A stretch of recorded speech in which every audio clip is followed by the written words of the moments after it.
Chapter 774.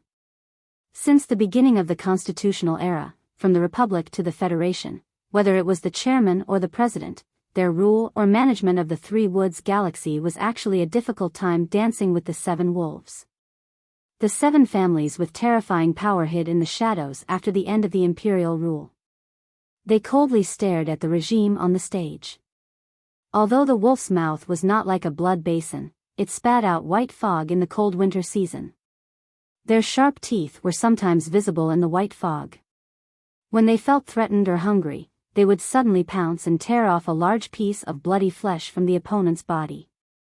In the eyes of these families, the stories and incidents that happened around the 70th year of the 37th constitutional calendar were nothing more than a routine plot or a boring repetition of history. Even the death of the tiger, Sillin, only made them join the government in coldly joining in the feast. It wasn't until the death of the military god, Li Bofu, that these families smelled something extremely dangerous from the explosion of the ancient bell. Then, through Su Li's escape, they realized that the current government seemed to be very different from the previous governments in terms of execution. Thus, they became vigilant. After becoming vigilant, the families began to use the media they controlled to launch public opinion attacks on the government and the man in the official residence through the so-called persecution of the Federation hero. Parliament Hill, which had been strongly influenced by them, also began to try to limit the expansion of the government's power or desire for power. But they did not expect that the Federation government and President Pabre, faced with this seemingly internal and external situation, did not panic. They were so calm that it was frightening. They did not use administrative means to fight back. They just waited calmly until a big event happened. It was a massive demonstration. A demonstration in support of the government that was rarely seen in the history of the Federation. In the huge industrial parks all over the Federation, there were billions of industrial workers who were members of the three major trade unions. The Veterans Association had the strong support of countless retired soldiers and the collective respect of the society. When such an influential civil organization suddenly launched a demonstration, one could imagine what kind of scene it would be. According to the demands of the three industrial unions, except for the enterprises involved in military supplies, all the workers in the industrial zones refused to go to work and took to the streets. Especially in the Federation's heavy industrial base S2, the strike rate had reached a terrifying 60%. The entire Federation's economy was seriously threatened. According to the post-event statistics, the strike and demonstration in the early autumn of the 72nd year of the constitutional calendar was the largest in history, and it led to the most disastrous losses for enterprises. The momentum was so great that it was unprecedented. Every corner of the society was shaken and even trembled because of it. Countless ordinary citizens of the Federation walked onto the streets. People were holding simple, self-made slogans and shouting slogans loudly in grief and indignation, inciting the bystanders on the streets to dance and join the crowd. In front of the strikers that broke out in the various states of the Federation, there were batches of disabled soldiers in wheelchairs or on crutches. With solemn expressions and military medals on their chests, they were marching toward their respective destinations, the square or the city hall. In the face of these heroic veterans, the government's riot police didn't dare to do anything. In fact, it was the request of the president's office that all government agencies were not allowed to do anything to stop the strike. As the strike deepened, as well as the loud and powerful slogans, such as who should be responsible for the victory of the war on the front lines, the battle of public opinion that had puzzled the Federation citizens for a long time suddenly changed. The power gathered by the will of the people was so terrifying that it could affect the media's reporting and even the rational judgment of many people around them. Not many people still believed that the Federation was persecuting Colonel Su Lu. Even the young students who were shouting themselves hoarse for Su Lu just last week joined the strikers who were crying for the government and calling for unity in the Federation. Perhaps this seemed a bit absurd, but in fact, it was just a kind of tragedy. The ordinary people who lacked enough real information for reference would always easily stand on the side that seemed reasonable in their analysis and judgment of the situation. Whether it was reasonable or not, in fact, it depended on whose voice was louder.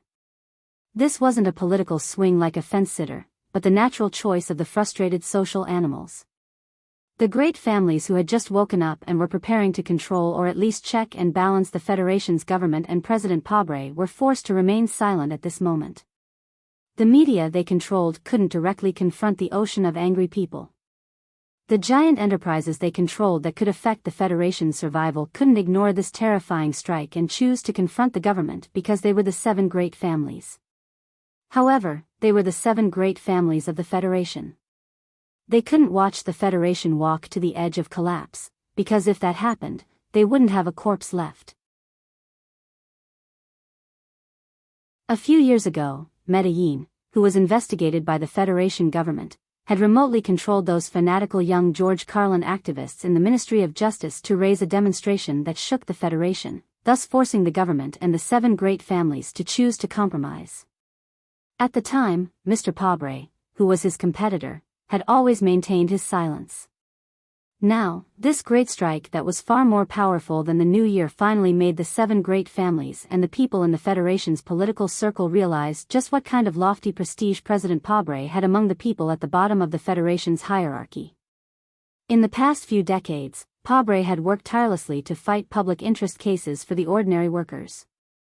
It was very rare that he was the chief lawyer of the 3 great industrial unions and the Veteran Association. He was deeply loved and respected. This experience had undoubtedly played a great role in today's public tide that affected several star regions. From this perspective, when Medellin raised the Federation's unrest, Pobre's silence was actually just a kind of condescending calmness and confidence. Looking back at the past and looking at the crowds of people on the streets today, this kind of calmness and confidence was terrifying. The Federation's great strike went on for the 2nd day. Hundreds of thousands of marching troops marched from the industrial park in the southern suburbs of the capital to the capital special district on foot. The mighty demonstration troops completely paralyzed the ground transportation in the capital special district, and the big shots who felt the threat of this fanatical crowd took the air transportation in advance and left their respective residences. At noon that day, President Pobre gave a speech in front of the president's official residence. The fanatical and chaotic demonstrators crowded the entire Charter Square. When they heard the president's hoarse and tired voice that was still full of upward spirit, everyone quieted down. This was truly an incredible scene. The appeal of human beings who had a common goal oscillated and amplified each other, gradually turning into a kind of control that had a religious and sacred feeling. This kind of control could not be seen at all. It was silent and invisible, and it was only exchanged in people's eyes and gestures. In the speech, President Pobre told the demonstrators the root cause of the military failure in the front line, severely criticized the selfish manipulation of a certain financial association and its affiliated media organizations, and asked the parliament to pass several important wartime regulations. At the same time, he called on the people who participated in the demonstration in the Federation to try their best to stay calm and return to their posts as soon as possible, because the Federation in war needs your passion and desire for justice, but it also needs your labor and wisdom to win a comprehensive victory against the empire. What kind of humiliation was this kind of call to take the overall situation into consideration? The dense and silent crowd in Charter Square suddenly erupted into a huge wave of applause and cheers. The young female students were so excited that tears were streaming down their faces, the middle-aged workers were so excited that their faces turned red, and the disabled veterans in wheelchairs at the front of the line touched the military medal on their left chest with their right hand and looked at the president on the stage with a determined expression, vowing to fight for the glory of the Federation until the last drop of blood was shed. The president called on the people who participated in the strike to return to their posts. However, the people who deeply understood the difficult situation of the government from his speech swarmed to the Parliament Hill before the end of the strike. They shouted angrily, waved the photocopied votes in their hands, and asked the parliament members who were urgently convening the parliament to immediately pass several important bills submitted by the government. Naturally, Parliament Hill would not back down just like that. After all, although the temporary wartime regulations did not significantly relax the authority of the government, 2 of the regulations related to the audit of funds were directly related to how deeply those few large families could hide in the shadows of history. The angry demonstrators calmly did not rush to the cordon under the long stone stairs, but they surrounded the magnificent building and threw countless artificial eggs and squid on the stone stairs, adding countless stains to the building that had just finished its outer wall. Wearing a single windbreaker, Bob walked on the street with a gloomy face. The reflection of the fire on the corner of the street was reflected in his eyes. An overturned police car was burning, and it seemed to have ignited the thick cigarette that he had forgotten to light at the corner of his mouth. The streets of the capital special district were full of garbage and waste. The cleaning workers' strike would continue until the next morning, which meant that the city swept by the demonstration would still look like a garbage dump until the next morning. Relying on the efficient organization of the 3 industrial unions and the Veterans Association, the strong guidance of the police department, and the continuous appeals of the government and President Pabre, the fanatical demonstrators did not lose control. The capital special district was very lucky to be safe. However, there were always some unexpected situations, such as the overturned police car that was burning, and the luxury store that was smashed into ruins in a more remote corner. The situation is not dangerous, but the trend is too dangerous. At the corner of the street, Bob lowered his head and lit the thick cigarette in the hand of Wood, who came to pick him up. He looked around cautiously and said in a low voice, using the power of the people to fight against the power of the powerful class, "Once it gets out of control, there will be big problems." Wood smiled and said, "But I quite like to see those old men panic. The Federation is not an empire. Of course, there is unfairness, but I insist that there is no such thing as an old man." After a pause, Bob frowned and said, "The official residence rejected my application. It seems that Mr. President is not willing to talk to our disobedient newspaper."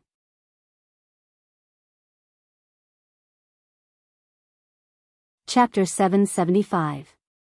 At a time like this, you can't expect Mr. President to have enough patience to listen to the nagging of a chief editor. Wood paused, lit the slender cigarette between his fingers, shook his head, and said, "Even the Post and several other newspapers with a clear background have now withdrawn their tentacles under the pressure of the public. The voices we can make, or the power these voices can convey, may not be enough for the government to show enough respect." "Maybe so." Chief Editor Bob fastened the collar of his windbreaker and walked side by side with Wood to the newspaper office. However, just as they turned the corner and were still a few hundred meters away from the newspaper office, they were forced to stop. "Gentlemen, please don't go there." Dark yellow police lines blocked both ends of the street. Dozens of policemen anxiously shouted and blocked the crowd. Fortunately, today's demonstration had dispersed. Otherwise, with just these people and a few thin yellow police lines, it was absolutely impossible to maintain order at the scene. Chief Editor Bob looked at the burning newspaper office building hundreds of meters away. His pupils shrank sharply, and the thick cigarette in his mouth fell to the ground with a bang, making a few sparks. Wood opened his mouth in shock, stared at the building where he usually worked, stared at the terrible flames floating out of the windows, and trembled with anger. He pushed the policeman in front of him and roared, "Let us go. There are still people in the newspaper office." "Mr. Reporter, the staff in the newspaper office building have been safely evacuated." The policeman who maintained order guessed the identity of the 2 middle-aged men, and his attitude was slightly gentler. He explained, "Except for a few slightly burned staff members who are under observation in the 4th hospital, no one was injured." Hearing that his colleagues in the newspaper office were safe, Wood's shock and worry eased a lot, and his angry movements subconsciously stopped. He stared at the newspaper office building in the distance, which was burning miserably like a giant torch, and subconsciously grabbed his hair in pain and murmured in a trembling voice, "What the hell is going on? What the hell is going on?" Chief Editor Bob looked at the building where he had been working since he graduated from journalism school. He pursed his lips tightly and did not say a word. The building was burning, turning into a charred ruin. The fierce fire seemed to be burning away the passion of his youth, the persistence of his middle age, and his original view of the world. This kind of burning in the depths of his heart should be an extremely painful thing, but there was not much expression on his face. Gradually, even the anger disappeared, and there was only calmness and even indifference. Bob still felt that he couldn't see clearly enough. He couldn't see clearly enough. He couldn't see the scene of the death of something precious in his heart. He slowly took out a pair of glasses from the inside pocket of his windbreaker and put them on. A big fire can burn everything, including the secret database that we are so proud of. Red, yellow, and black flames were reflected on the spectacles. Bob's cold eyes penetrated the spectacles and looked at the burning building. He suddenly said faintly. Wood's body suddenly stiffened as he stared at the side of his face in disbelief. If this fire was not an accident, then who dared to burn the most credible news agency of the Federation into ruins? Was it really the government? Medellin is dead, and Padre won the election. I thought the world had changed a lot. Mr. Reporter, who was known for his fearless spirit and his ability to entertain the paparazzi, remembered the Medellin case investigation that had won him the Nebula Award for Best Documentary Reporting. He painfully frowned and looked at the building that was getting bigger and bigger. He said in a hoarse and angry voice, "In the end, nothing has changed. Could it be that those people want to break my leg again? Or are they going to kill us? The fire is an action and a warning. Although it is difficult to kill two famous reporters of the Federation and then disguise it as an accident, I believe that if we continue, such a tragic ending will definitely be waiting for us not far away." Chief Editor Bob said expressionlessly. Then he lowered his head and looked at the thick tobacco that was struggling to survive in the autumn wind. He said, "I am very disappointed with all of this." Wood's eyes became sharp and hot. He stared at the flames that were spreading outside the building in the distance. He looked at the busy police in front of him and the fire ladder truck that was obviously late. He lowered his voice and said fiercely, "I want to go in and grab that information." The memory is not necessarily damaged by the fire. Before the fire, all of the memory must have been destroyed. Bob stopped his companion's courageous and adventurous, but obviously stupid and impulsive idea. He said calmly, "But fortunately, I have made a backup in advance." Wood was stunned. He patted the chief editor's shoulder that was not very strong. He smiled awkwardly, but did not laugh out loud. He said in a hoarse voice, "Good job. What should we do next? The most important problem we face is what to do about tomorrow's newspaper."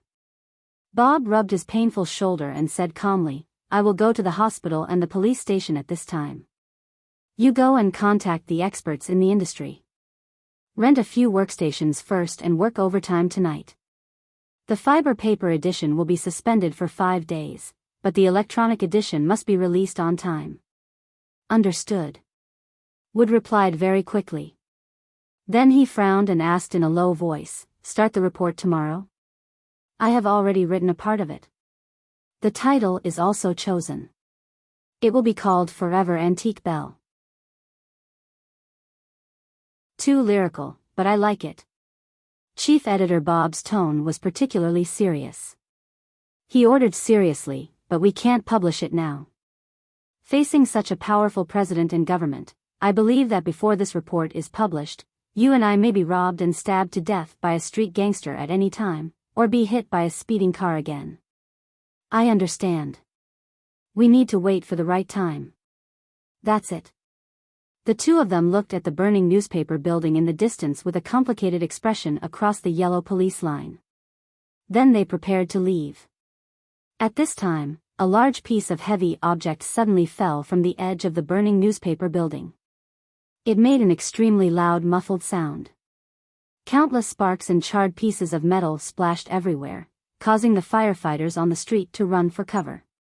The long period of high temperature caused the piece of metal to lose its original appearance, but Bob and Wood knew very well what it was.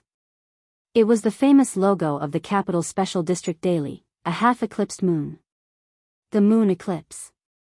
The moon eclipse was not one of the two beautiful moons in the night sky of S1. It was the forgotten asteroid in the sky of Eastwood. Back then, in order to develop the crystal mine resources on Eastwood Planet, the First Republic Federation hid from the management committee occupied by extreme environmentalists and forcibly ordered the 4th Military Region to use prohibited weapons to blow up the asteroid, changing its orbit and leaving behind an extremely ugly moon eclipse that was riddled with scars. There was no need to argue about who was right or wrong in history.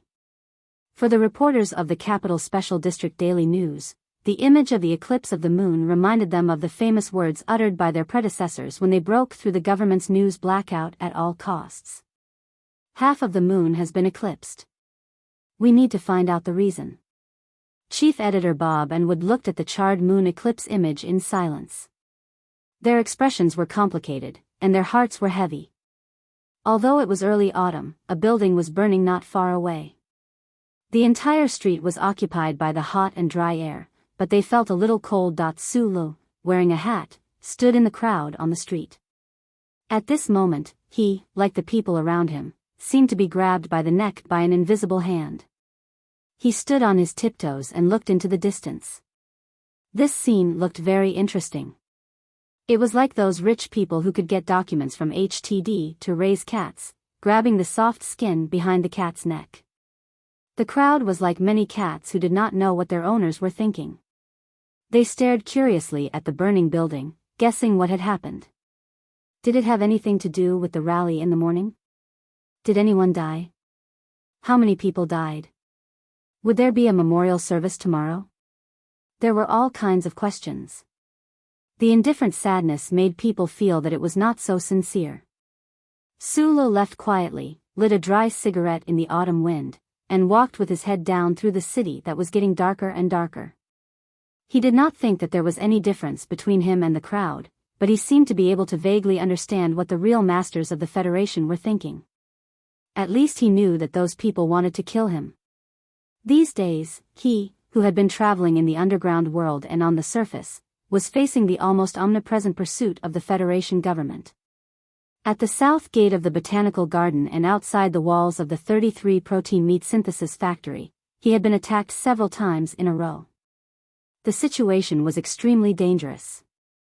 Although the old man still stood on his side in a reserved and uneasy manner, in the face of the Federation government, which had a secondary surveillance network and countless resources, he, who was only one person, was still too weak in the end.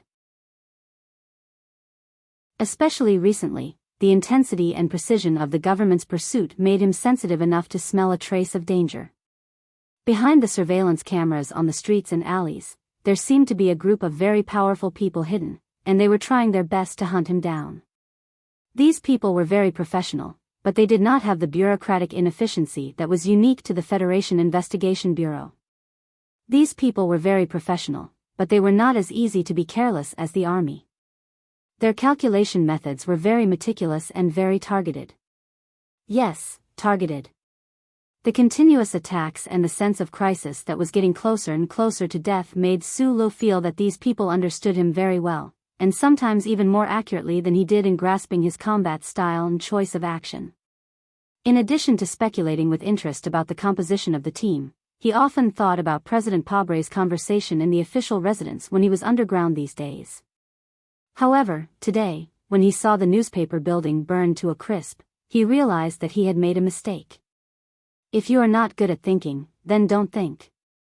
If you are used to doing more and saying less, then don't think too much and do too little.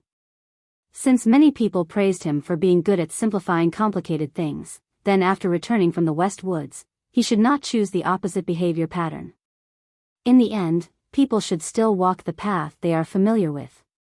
For Sulu, who was walking on the streets of the capital, what he should do, and what he would do, was to raise the gun in his hand and defend his principles.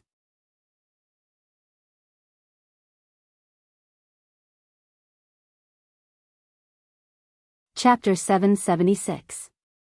I heard that 2 police officers were killed in today's parade. That has nothing to do with us. I heard that the Capitol Daily building was burnt to a crisp because a plate maker was smoking in the underground workshop. That still has nothing to do with us. The official flipped the badge between his fingers and very rudely refused Biderman's attempt to chat. Although the young former technical genius of the Bureau of Proclamation played a very important role in the team, the official couldn't help but feel disgusted by the habits of these so-called geniuses whenever he thought that the combat genius was looking at him indifferently in the underground tunnel. The pattern on the badge was a squinting eye. This small troop specially established by the government was gradually perfecting its structure with special uniforms and equipment. The cooperation between the members was getting better and better, and their work was getting smoother and smoother. They were getting closer and closer to their ultimate goal. But what frustrated everyone in the Small Eyes troop was that although they were infinitely close to the goal and had even lured the enemy out of the underground tunnel and trapped him under the wall, the enemy still managed to escape in the end. It seemed that the target was right in front of them, but they didn't know where his real body was hidden in the city.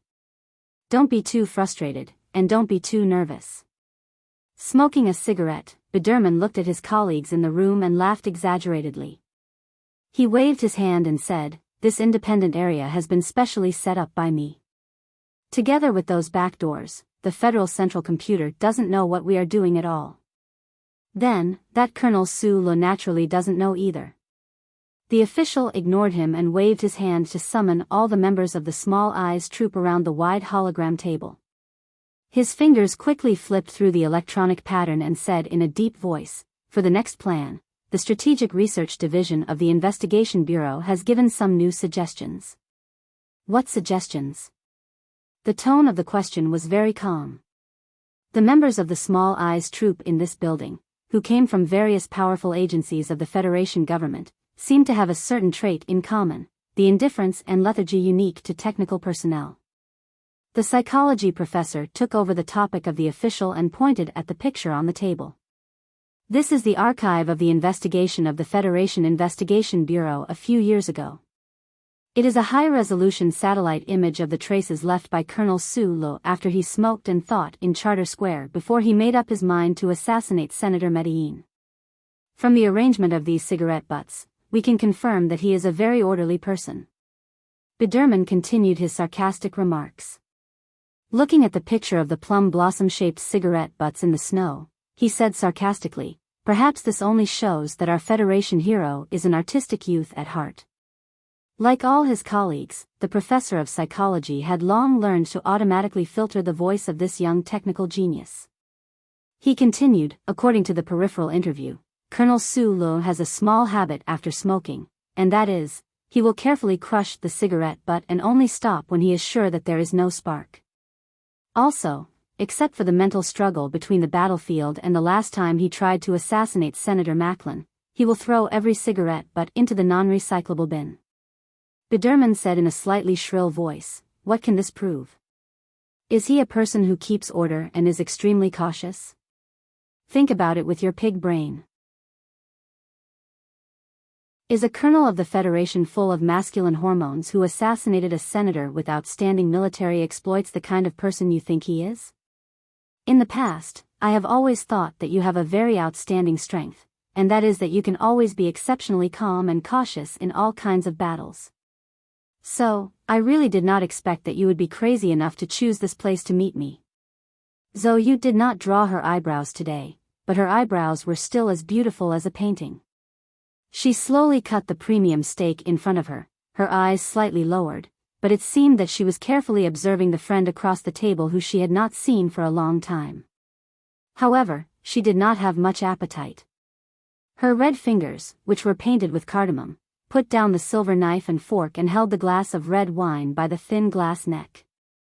She raised the glass and drank the wine in one gulp, frowning somewhat painfully. "A very important elder to me once said some last words to me before he died. Although he seems to be alive and well now, I have never forgotten these last words." Su-lo chewed the really delicious and juicy beef in big mouthfuls. He lowered his head and replied vaguely, "He said that the most dangerous place is the safest place, but it is best not to try it more than 3 times.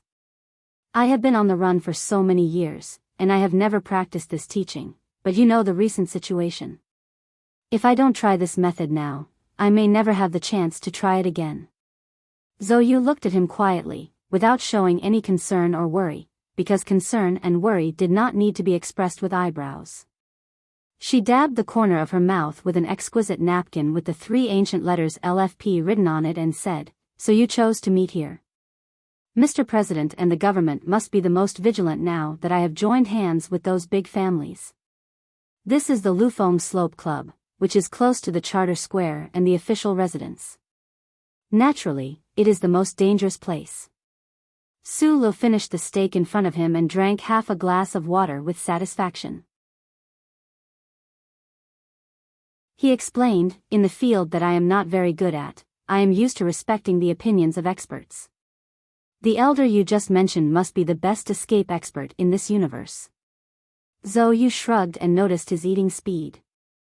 She said, it seems that you have not had a chance to eat anything good while hiding in the underground tunnel. I like steak. I liked it very much when I was in Donglin. Su Lo took another sip of water. Zhou Yu suddenly asked, about that proposal, what is your answer? Since Madame asked for my opinion through you, then you should reject her and the other families for me. Su Lo replied, this has nothing to do with moral cleanliness. It's just that our goals are not the same to begin with.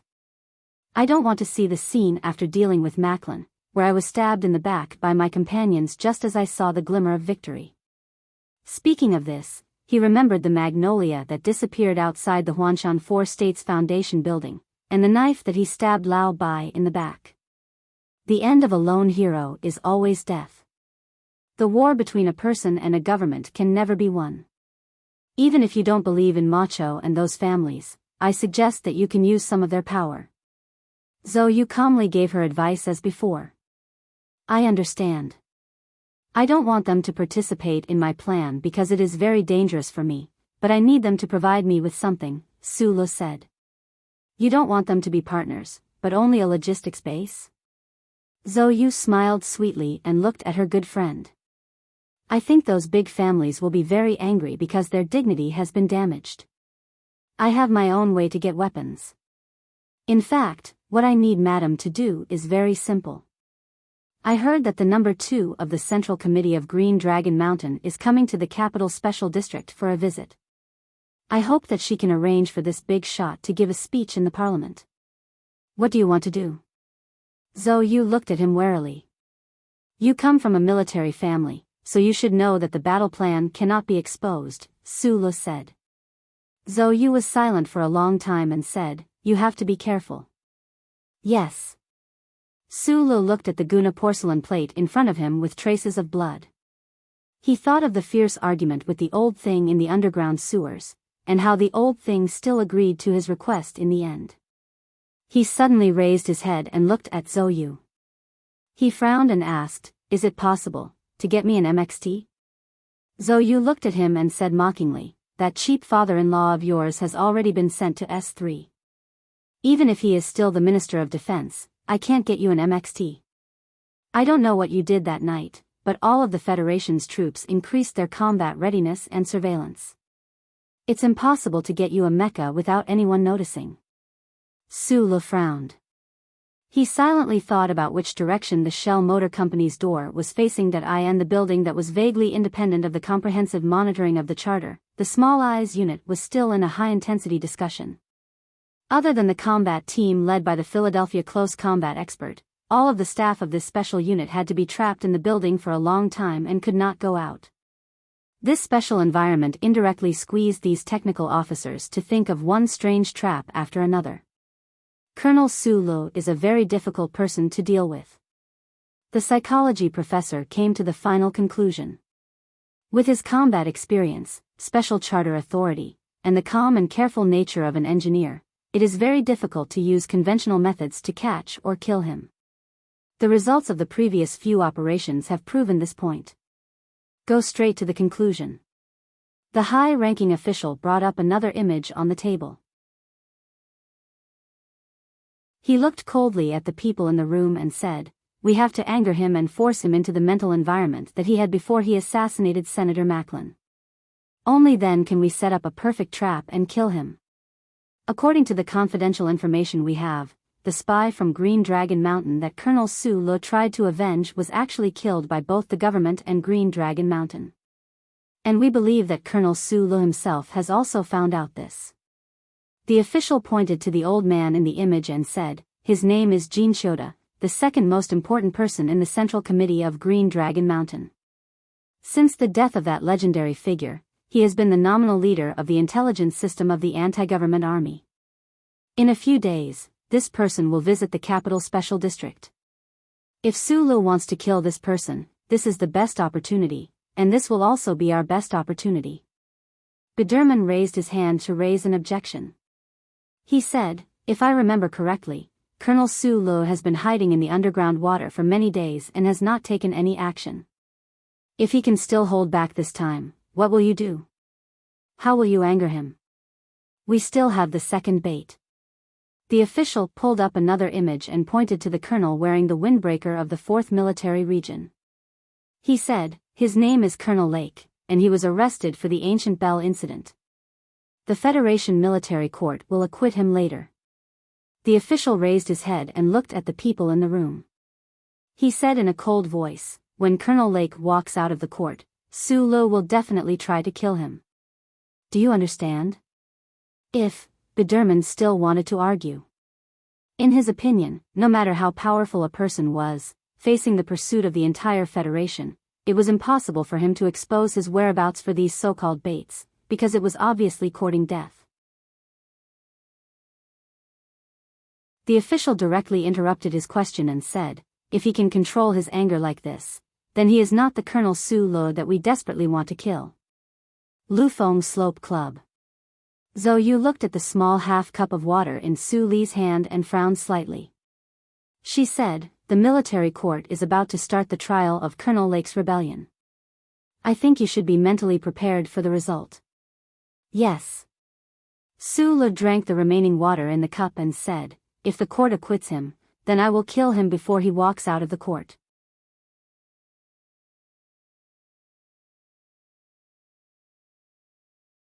Chapter 777. Zhou Yu looked at the red wine in the glass held by her slender fingers. Her eyes were a little unfocused, which was rare. Su Li's answer was very simple and calm, just like when he softly told her in the Wangdu Youth Dorm's kitchen that there was only a plate of fried eggs with Chinese tune tonight.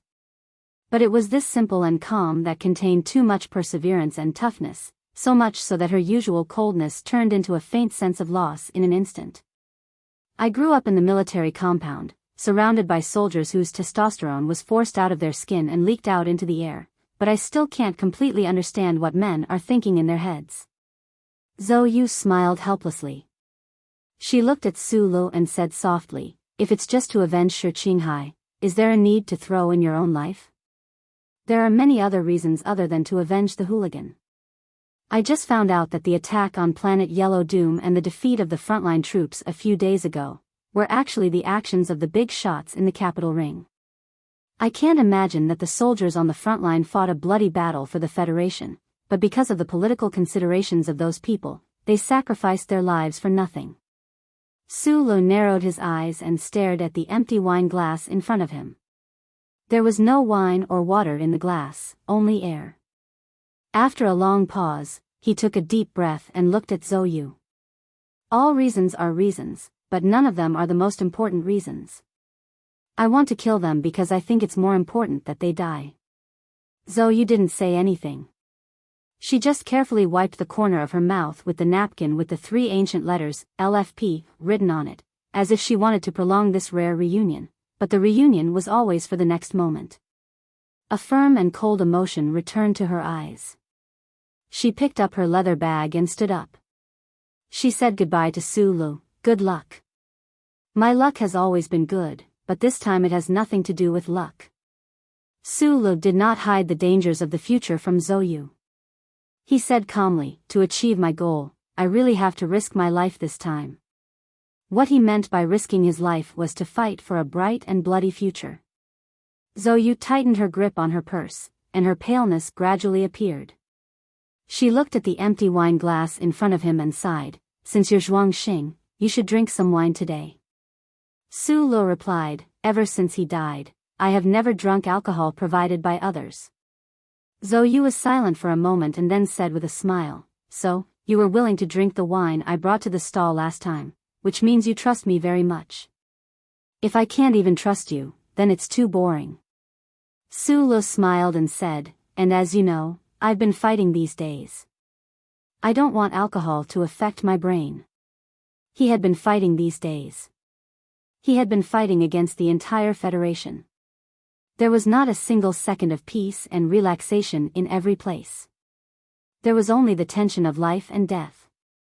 Zhou Yu looked at him, who had obviously lost a lot of weight, and suddenly felt very sad. She raised her hand to cover her bright red lips to hide her inner emotions and pushed the porcelain plate with more than half of the steak left on her table to him. After Zhou Yu left, Su Lu continued chewing the remaining steak with his head lowered. During the process, no one knew that under the beautiful and pleasant light of the Flowing Wind Slope Club, he had a lot of conversations with the Federal Central Computer in his mind. Like the many fierce quarrels in the underground sewer, the old thing still refused to provide any specific help for the plan he was about to carry out. According to the old thing, it was a serious violation of the 3 core laws if it provided detailed information and help knowing that he was going to kill one or many citizens of the Federation. Su Li's eyebrows were tightly knitted, like a flower tied by shoelaces. After sitting at the table in silence for a long time, he cursed silently and put the silver knife and fork on the table heavily, making a muffled sound. A waiter came after hearing the sound. After politely asking for instructions, he took away the extra plates and tableware for him. Right after the waiter turned around and left, there was a very small and unnoticeable chip in the place where the silver knife and fork were originally placed. Su Lu smoothly grasped the chip in his palm and lifted the hood of his dark blue sports coat to cover his face. Stepping on the deliberately wet bluestone road, he walked out of the Flowing Wind Slope Club. Outside the club was the Charter Square. In the early autumn, the ginkgo leaves around the square were beginning to turn yellow. They swayed gently with the breeze, or it was more appropriate to say that they were trembling. This was the most beautiful season in the Charter Square, but there was no scene of tourists. He didn't know whether it was because the loss of the front line had made the people lose interest in sightseeing, or because of the strike these days. The people had taken back their boots that were ready for autumn. Su Lu sat on the bench beside the square and lit a cigarette. He squinted his eyes and looked at the few pedestrians and the military police that were far more than the pedestrians in the square. Green smoke curled up from his fingers and then rose into the early autumn sky. He lowered his head and inserted the chip into the military watch. He carefully read the information in the chip and felt infinite emotions in his heart. It was only a short time after Zhou Yu left, but the Madam of Macho Back Mountain made a decision and sent the confidential information to him. The courage and terrifying execution of the Qianshi Tai family really made people feel fear.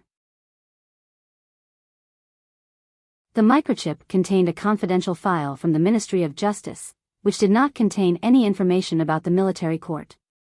However, it was interesting to know which building the military court would hold a secret trial in a few days by calculating the date of the trial.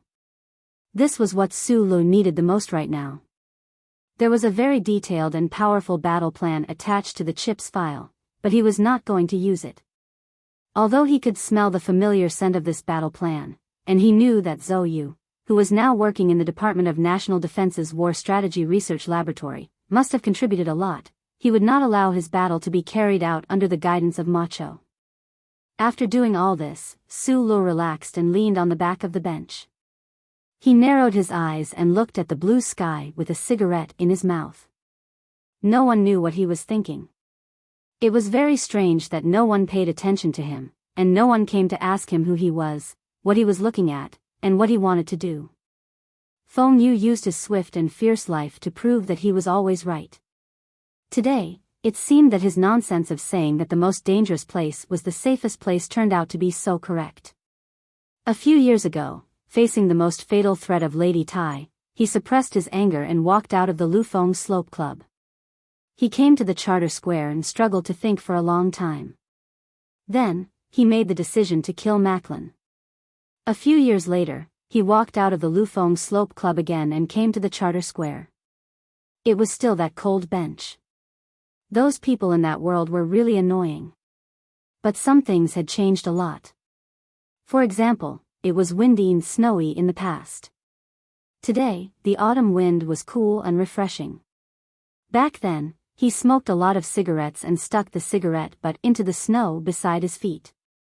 Today, he only smoked 2 cigarettes and didn't struggle to think. There were a lot of reasons that he couldn't understand. For example, the the conversation with the president in the official residence that night had troubled him for a long time. In the end, he angrily understood the reason that Professor Shen had told him long ago. There was no reason in this universe at all. The Capitol Daily building was burned down, the frontline soldiers were dead, and Colonel Lake was going to be released. These real and vivid images made him very unhappy. The Federation's proverb often said that a hero in his 20s was often a mediocre man in his 30s. He wanted to be a hero again before he became mediocre, and then selfishly satisfy himself. As for after that? If he died cleanly, why would he need to think about the reason? The sun gradually shifted and retreated to the west. Sulu rubbed his face that was a little numb from the wind. He stood up and looked at the new moon that had just appeared at the end of the sky. Thinking that he seemed to have forgotten the appearance of the old moon, he sighed and left the Charter Square. He followed the well-developed underground transportation network of the capital and came to a certain block. He climbed up the long and slanted stone path and bought some high-energy nutrition bars for students at the Foothill department store. He said goodbye to the back of the boss named Li Shaoshan and left. 40 minutes later, a quiet light lit up somewhere in the underground passageway of the capital. Sulu wore a pair of goggles and climbed up along the deep passageway. His movements were extremely gentle and did not make any sound. He was like a stray cat wandering in an abandoned mine looking for food. Using a sharp military knife to cut open the hard outer wall of the pipeline, Sulu narrowed his eyes and pulled out as many as 64 bundles of solid wires. He focused his power on his fingertips and rubbed them down forcefully. His fingers were like a hot soldering iron at the moment, and he actually rubbed the protective film of the solid wires off like paper scraps. After connecting the miniaturized workbench to the broken wires, Sulu stared at the faintly glowing screen. He did not try to crack the security system on the ground. Instead, he tried to follow the data flow to find the numerical value to open the ground valve. He was not Gu Shifeng, nor was he Shi Qinghai, nor was he the uncle who could hack into the computer core of the Bureau of Proclamation. Theoretical physics, mathematical calculation, and computer control were his weakest links compared to these geniuses. And right now, he was reversing the data flow, so the risk of triggering the alarm of the government's surveillance system was quite high. Time passed by minute by minute. The night on the surface should be getting darker and darker, but his work progress was somewhat slow. Although the rigor of an engineer did not allow him to feel the slightest impatience, he knew in his heart that if he delayed entering the surface building until tomorrow, it was very likely that he would not be able to make it in time before the powerful government forces arrived. A drop of sweat slid down his forehead and rubbed against the edge of his half-tight sports jacket before dripping into the underground sewer. The tense atmosphere echoed in the underground tunnel that was filled with the smell of blood. Right at this moment, the voice of the Federal Central Computer rang in his mind. GAMO2 #access control, the algorithm you have chosen is too slow. If you want to enter before dawn, I suggest that you choose to use physics to crack it. There is a tool in your workbench, in the second grating.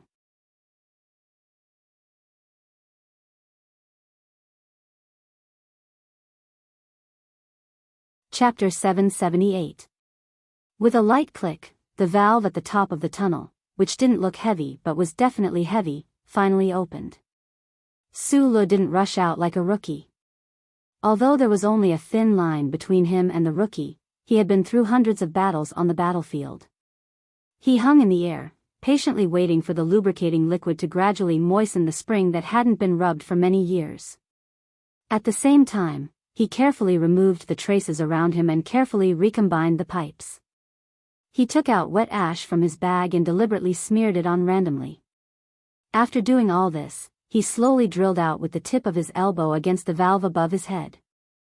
After crawling through the tunnel with a small angle of nearly 60 meters, he finally came to the ground. He pushed open the door of the electrician's room inside the building with the dense green plants.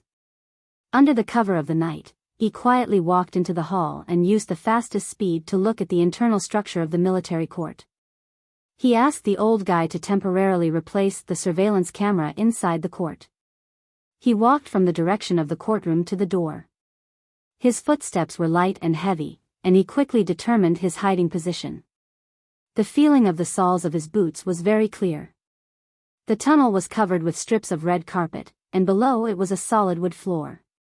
The space below should be enough. The information given by Macho Back Mountain was detailed and accurate. Sulu lifted the carpet from the bottom of the courtroom, revealing the rough wooden floor underneath. He then took out a thin alloy wire from his backpack, threaded it into the other part of the carpet, and stepped on the bottom of his boots through the small groove at the front of the wooden floor. He lifted the wooden floor and lay down.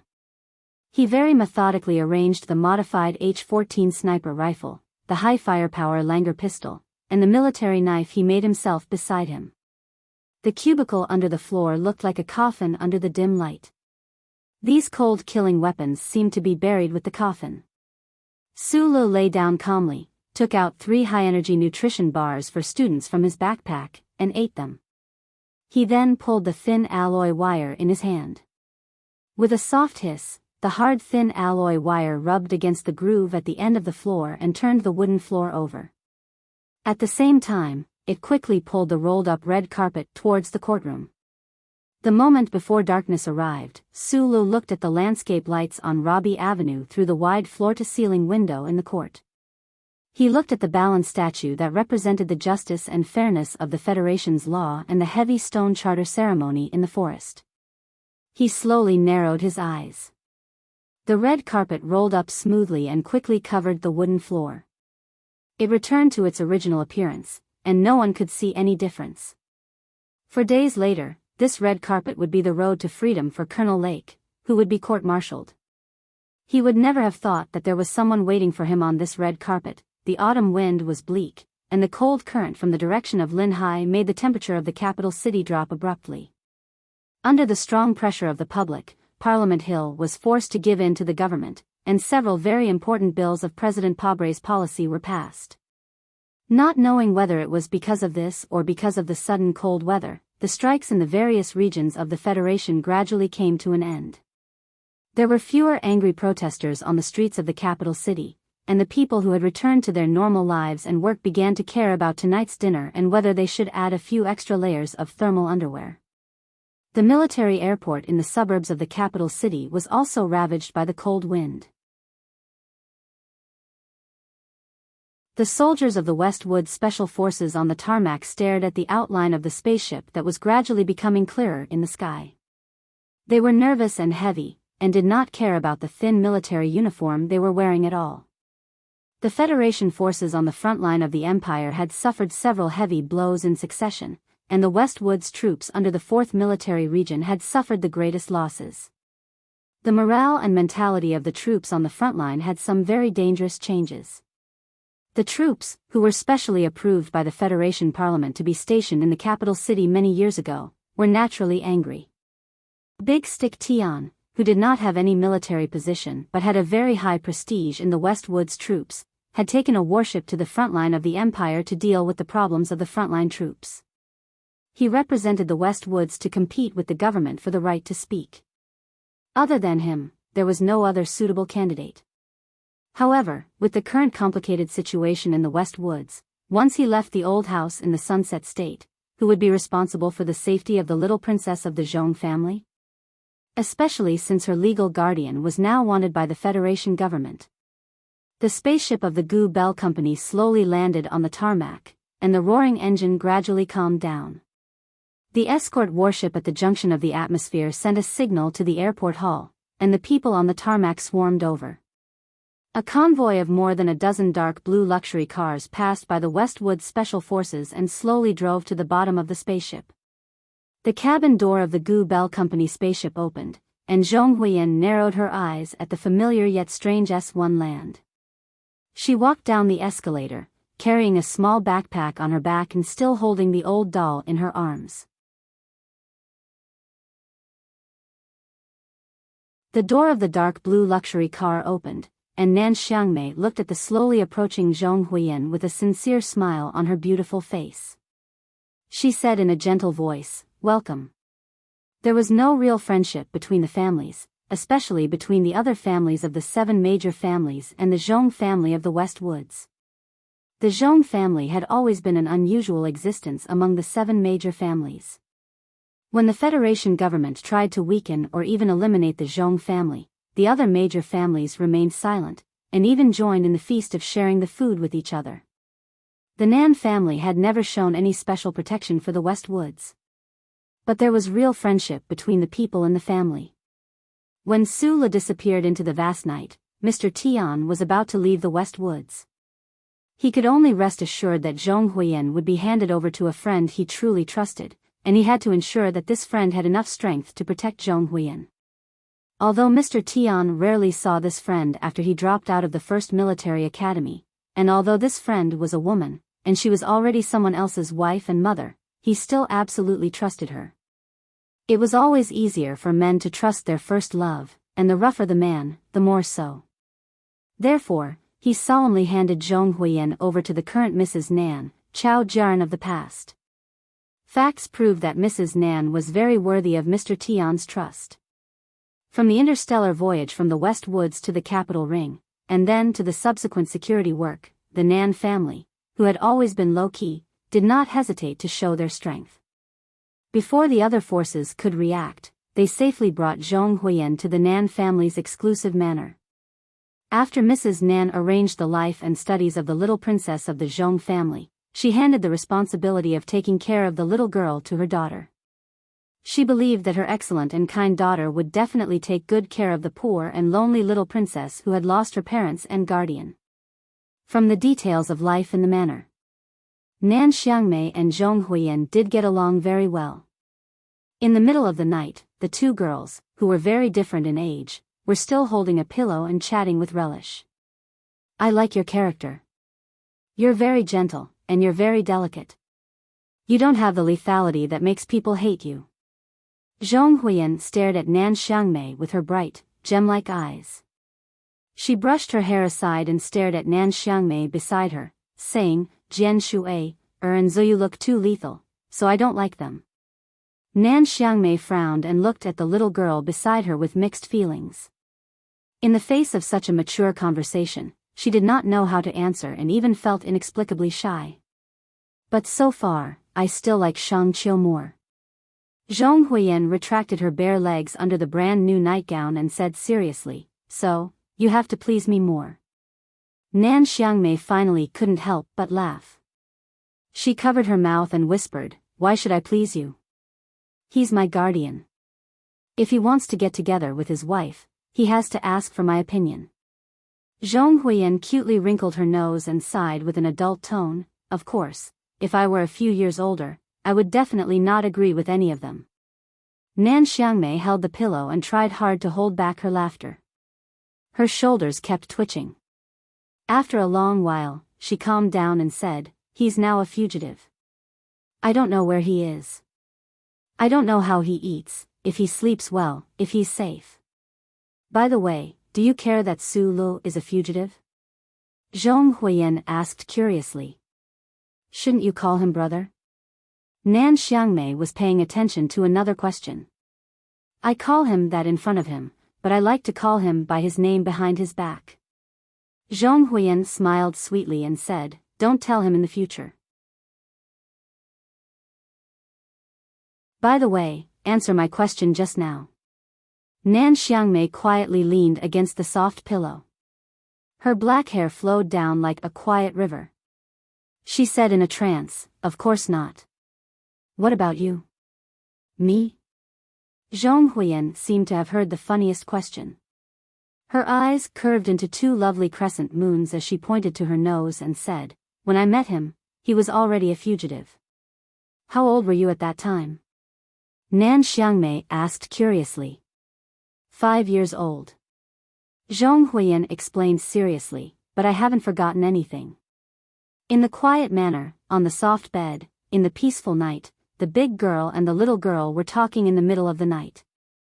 In the corner of the room, the old doll was looking at the starry sky. In a very ordinary apartment in the capital special district, there was a room that was lit until late at night.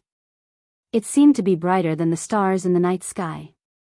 Bai Yulan sat by the window and squinted at the stars in the night sky. The window was half open, and the smoke of the 37 brand cigarette between his fingers came out through the gap.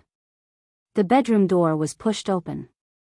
His wife woke up from her sleep and rubbed her eyes. She looked at him by the window and asked, "Why aren't you sleeping?" "I have an early shift tomorrow." The Army General Hospital was very strict with attendance management. She didn't want to be criticized by those supervisors, so she was in a bad mood.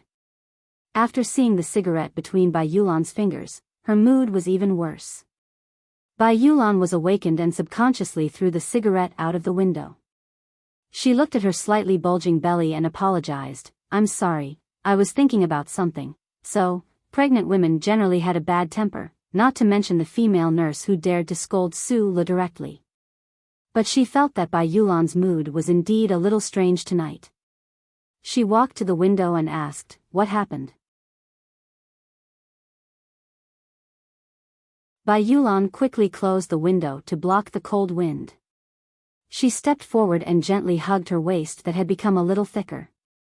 After a moment of silence, she explained, "There is a very stupid guy who may need my help."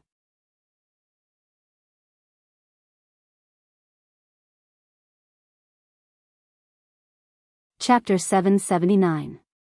The body of the woman in his arms was still soft at first, but it gradually stiffened.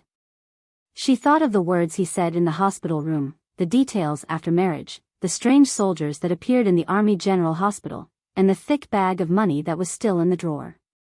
She pushed Bai Yulan away and said in a panic, You are really from Group 7, then, the stupid guy you were talking about, is he Su Le?" Bai Yulan looked at his wife calmly and said gently, "I thought you already knew. Although I have retired from the army, that guy is still my comrade, and at the same time, he is also my boss." After returning from the front lines, he was like an ordinary man without any sharp past, doing the work of a stay-at-home husband. However, after that incident, whether it was going to the black market to buy chicken or cutting broccoli in the kitchen, he was always waiting for a call from someone, an order. However, even when the broccoli was softened by the boiling water, the phone still did not ring, and there was no order. He did not even know where that guy was hiding and what he was preparing to do. From what he knew, that guy was definitely preparing to do something very big, but he could not find the opportunity to participate. Bai Yulan looked at his wife's worried and panicked expression calmly, and his eyes lowered slightly, landing on her slightly bulging stomach. He gently stroked it with his right hand and said in a low voice, "I promise you, as long as the boss does not look for me, I will not leave you." 7 giant Federation battleships left the Huang-E galaxy and headed for planet Mo Hua. The Federal forces suffered an unprecedented heavy blow on that planet, and these giant battleships carried the hope of a counterattack and the confidence of victory, especially the main battleship. The 17th Armored Division of the 1st Military Region was on that main battleship because of its valiance and cunning to continue its undefeated glory. Because of the order from the highest level of the Federation government and the military, the 17th Division ended its rest in the capital ring early and returned to the front lines filled with blood and death. For this transfer order, the outside world usually thought that it was because the front lines urgently needed troops for victory, but for Commander Qinghai and all the officers of the 17th Division, there was a hidden reason behind it that made them unhappy. However, compared to enduring the pressure of political intrigue in the capital ring, the troops were probably more willing to go to the front lines and fight the Empire with real swords and spears. Furthermore, before the troops left, the 17th Division had forcibly taken back the dozen or so Team 7 members they had captured. The blue background of the universe appeared on the large porthole. The body of the spaceship that had just finished traveling through the warp hole was still warm. Xiong Linquan leaned against the slightly hot metal wall, frowned with a cigarette in his mouth, and looked at the scenery outside. But in his mind, he was thinking about the moon in the capital special district. Times are pressing, and can force a man to become a cripple, and can also force a rough man to become a sentimental poet. Especially when they find that they are powerless against many things, even anger, it is difficult for them to develop any other emotion except for lament and melancholy. Many soldiers of the 17th Division were squatting or standing in the corners of the battleship.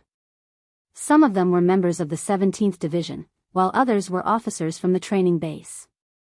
Commander Heelay snatched the cigarette from De Xiong's mouth, lit up his own coarse tobacco, and said in a somewhat muffled voice, "I wonder how the instructor is right now." Xiong Linquan spat fiercely, took the cigarette, and said, "I've never seen a guy as fierce as the boss. Even if he has to fight against the entire Federation, nothing will happen to him. Nothing will happen to him." In fact, what these men who were rushing to the battlefield wanted to say was, nothing can happen to him. He hasn't contacted me, but I can imagine his situation. But I think he should have contacted you. Although I am not happy about this, I still beg you to tell me where he is right now. A special guest had come to the independent villa in the West Mountain compound today.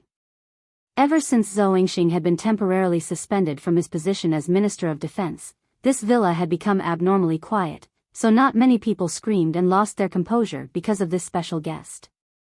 As for Zhou Yu, she would never lose her composure because of another woman. Zhou Yu gently adjusted the red flower arrangement on the table, her expression calm. She didn't even look at the person opposite her, as if she didn't recognize that the person sitting in front of her was the national idol who was popular throughout the entire universe. "I can't understand your unhappiness, and I don't understand what position you are in to ask me about his whereabouts." She lowered her head and seriously cut the flower, saying softly, "If I'm not mistaken, you are from the Lees of Philadelphia, and the person who wants to kill him right now is General Li Jiedu. I am from the Li family, and Li Jiedu is my cousin." Jian Shui took off the hood of her windbreaker. Her black ponytail bounced out and swayed. Her beautiful face revealed an inexplicable sense of pride. "But I'm more than that. I'm his fiancée." Zhou Yu's hand that was holding the special flower scissors froze slightly, and then she smiled and replied, "So you are questioning me with this identity, but I don't think you can really get married."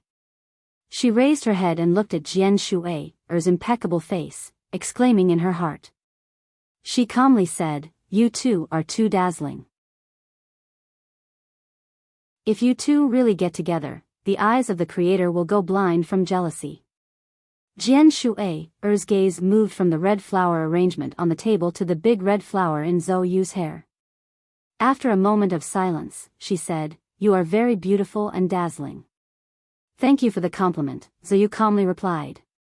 "Regarding Su Li's life, you have participated enough." Jian Shui suddenly smiled charmingly, and her eyes twinkled. She didn't look like a star, but just a sly actress. "If you continue to participate, I don't know if the Creator will be jealous, but I will be." Zhou Yu slowly put down the flower scissors, raised her head and looked at the other quietly, not saying a word. One was a former national idol, a male creature that had once charmed the entire universe. The other was a lady in red, a powerful male creature that had once charmed Li Feng and Li Xiaotong. At this moment, sitting calmly opposite each other, the bright red flower between them suddenly lost its color. "I don't know where he is now, but as I said just now, since the Creator chose to make him dazzling, then he won't die so easily." Zhou Yu smiled and said, "Although he still has a lot of secrets that I believe you and I don't know, I believe that with those secrets, no one in the capital special district can easily kill him." Jian Shui was silent for a long time, then looked at her calmly and said, "I'm here today because of one thing. If you can see him, please tell him. Li Feng is back." The military spaceport in the suburbs of the capital was responsible for accepting extremely secret missions for 2 consecutive days. After the landing of the spaceship from the West Woods the day before, another light warship broke through the autumn clouds and landed at a high speed in an almost domineering manner. The wind swept through the tarmac at high speed, rolling up countless green and yellow leaves and hitting the ground crew soldiers with a crackling sound. The surface of this light warship was extremely dirty. The surface of the warship that was basically used for vacuum missions was actually covered with greasy dust. It could be imagined that before this warship received the order to return, it must have been carrying out a military mission on a planet on the front line. The edge of the engine cluster armor at the back of the warship's abdomen was even scorched by the Empire's Standard missiles. Seeing this detail, the soldiers at the spaceport were extremely shocked. What kind of urgent mission did this warship bring back? They didn't even have time to repair such heavy damage and actually took such a huge risk to cross countless light years to return at high speed. The somewhat deformed cabin door was forcibly pushed open by hydraulic machinery, and a burly Federation colonel walked out. His footsteps were unusually steady, and there was no expression on his young and handsome face. However, anyone who saw him seemed to be able to feel a terrifying and violent aura, as if this person wanted to, he could tear down the cabin wall of the warship at any time and use it as a knife to chop off countless people's heads. The officers from the Ministry of National Defense who came to receive them came forward.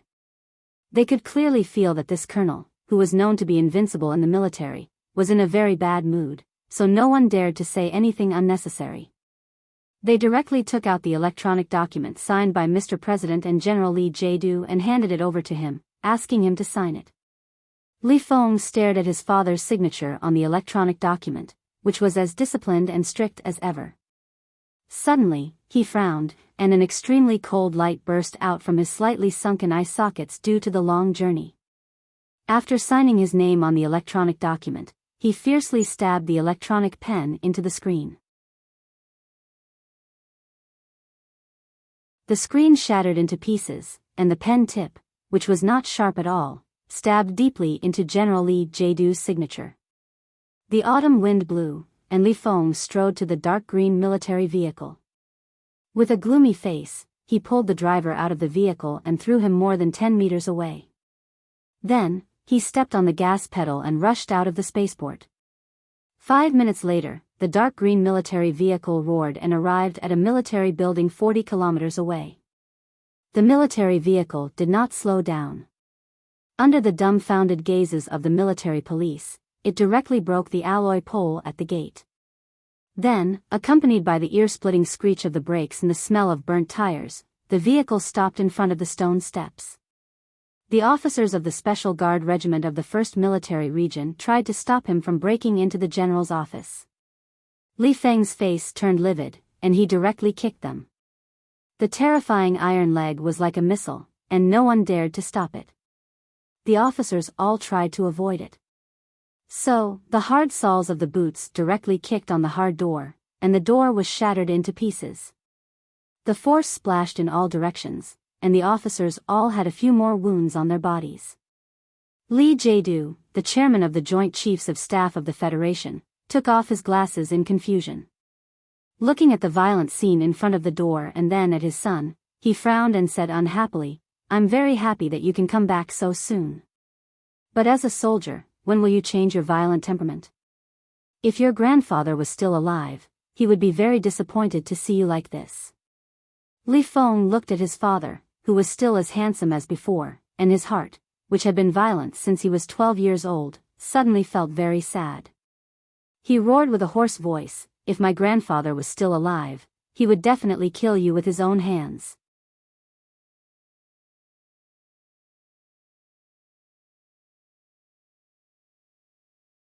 Chapter 780.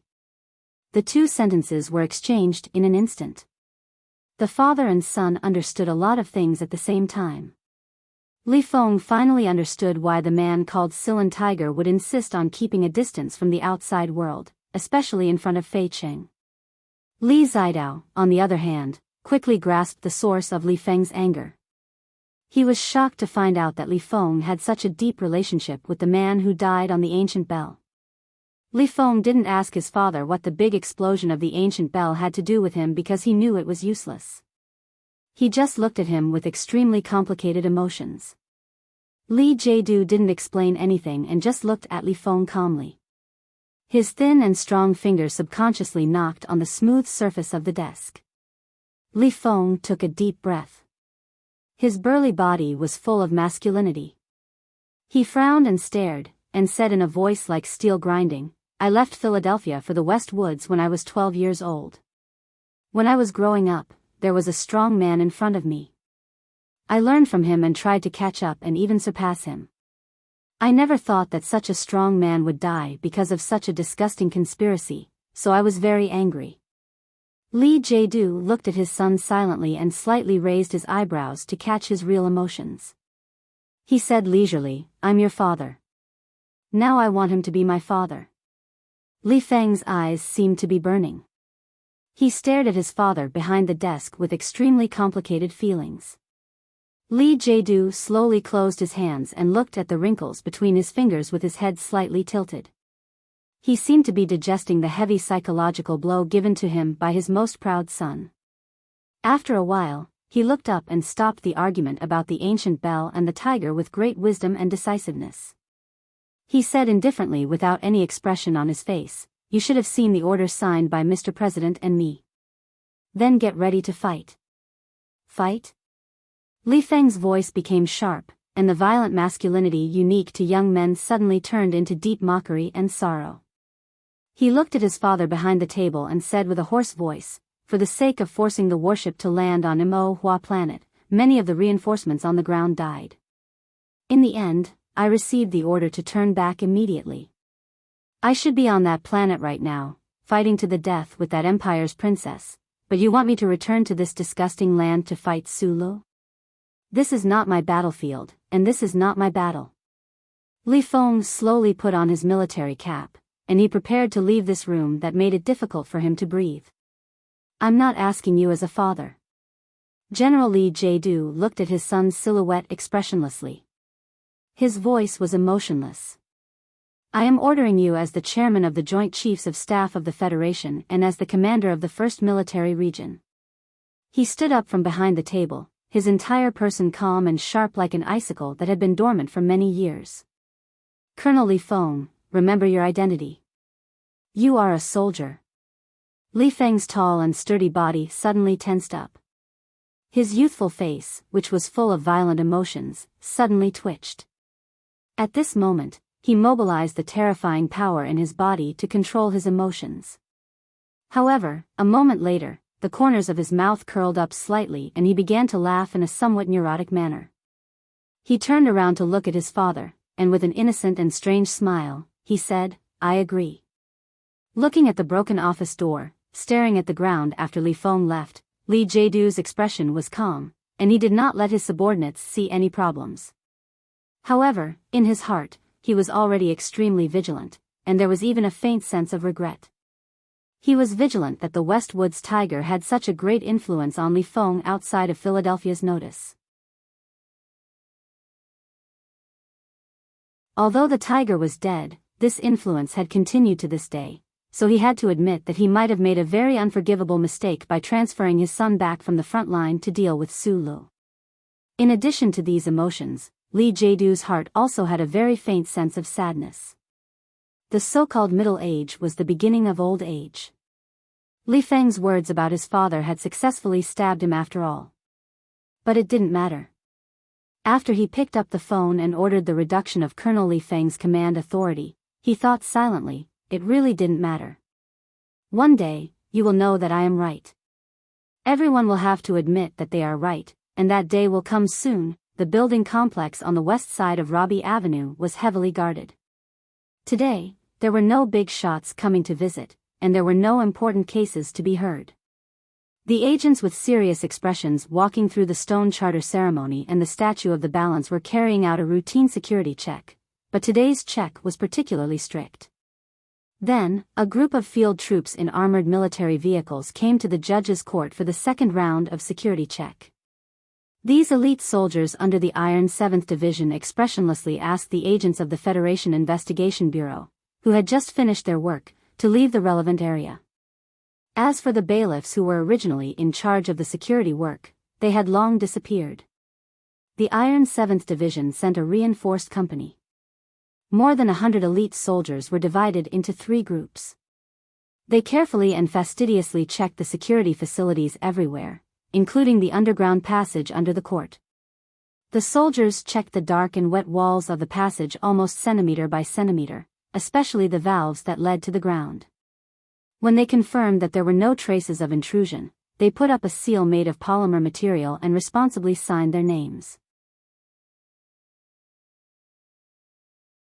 More than a dozen soldiers in the courtroom were carefully probing every corner with a battlefield life detection device.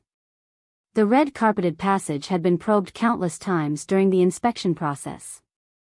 As for the possible hiding places, they had even used engineering nails to create a strong physical blockade.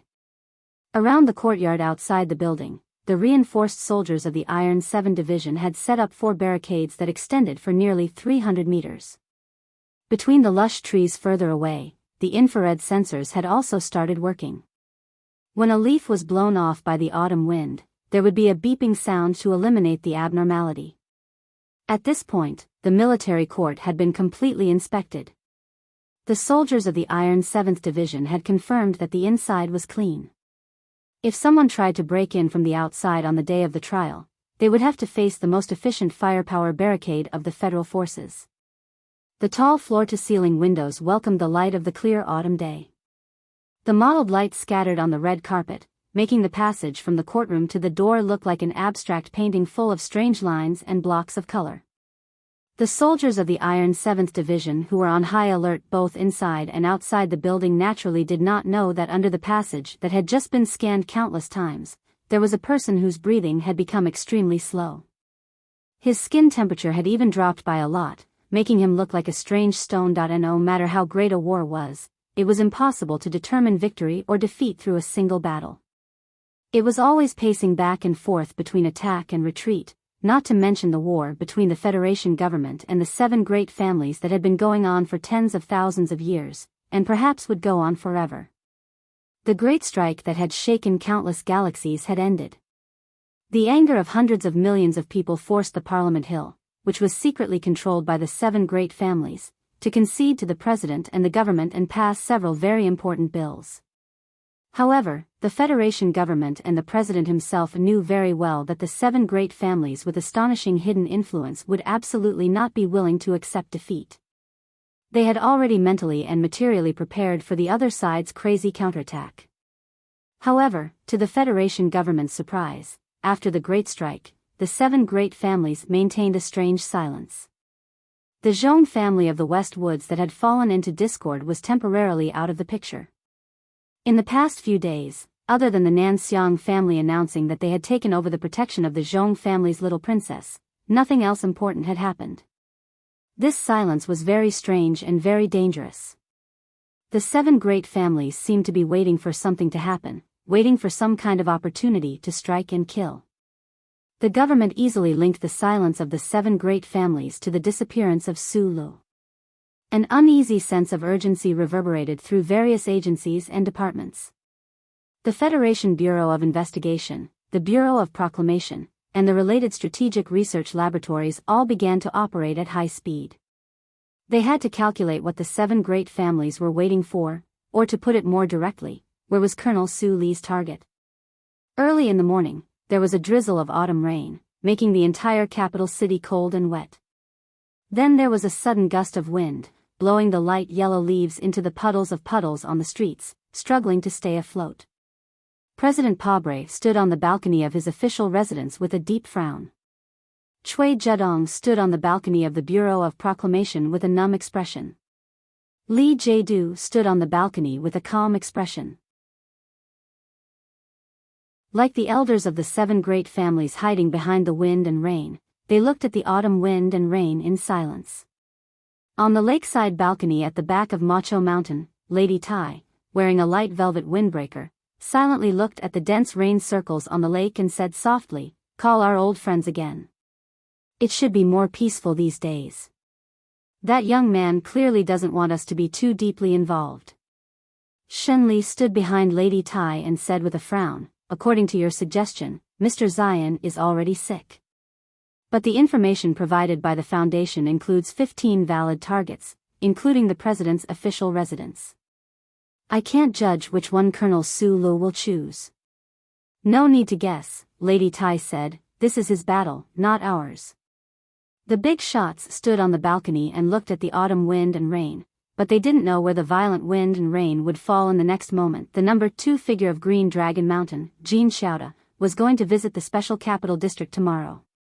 At such a sensitive time, this most important leader of the anti-government army after the leader of Nanshui still received a warm welcome from the Federation government. The planned welcome ceremony was extremely grand. The Federation's Vice President Byron had died under the gun of Shi Qinghai. According to the principle of political equality, the one who was supposed to greet Mr. Jean Chouda at the spaceport should have been Vice President Zion of the Federation Parliament. However, Vice President Zion proposed to the official residents that he couldn't attend because of his poor health. Half an hour later, Vice President Zion suddenly said that he would attend the welcome ceremony at the spaceport. After receiving this somewhat strange news, President Pabre left the balcony with a calm expression. General Lee Jae-do stood on the balcony and took a phone call with a smile. In the building painted with the small eye pattern, there was an excited shout. Target confirmed, Sulu will appear at the spaceport.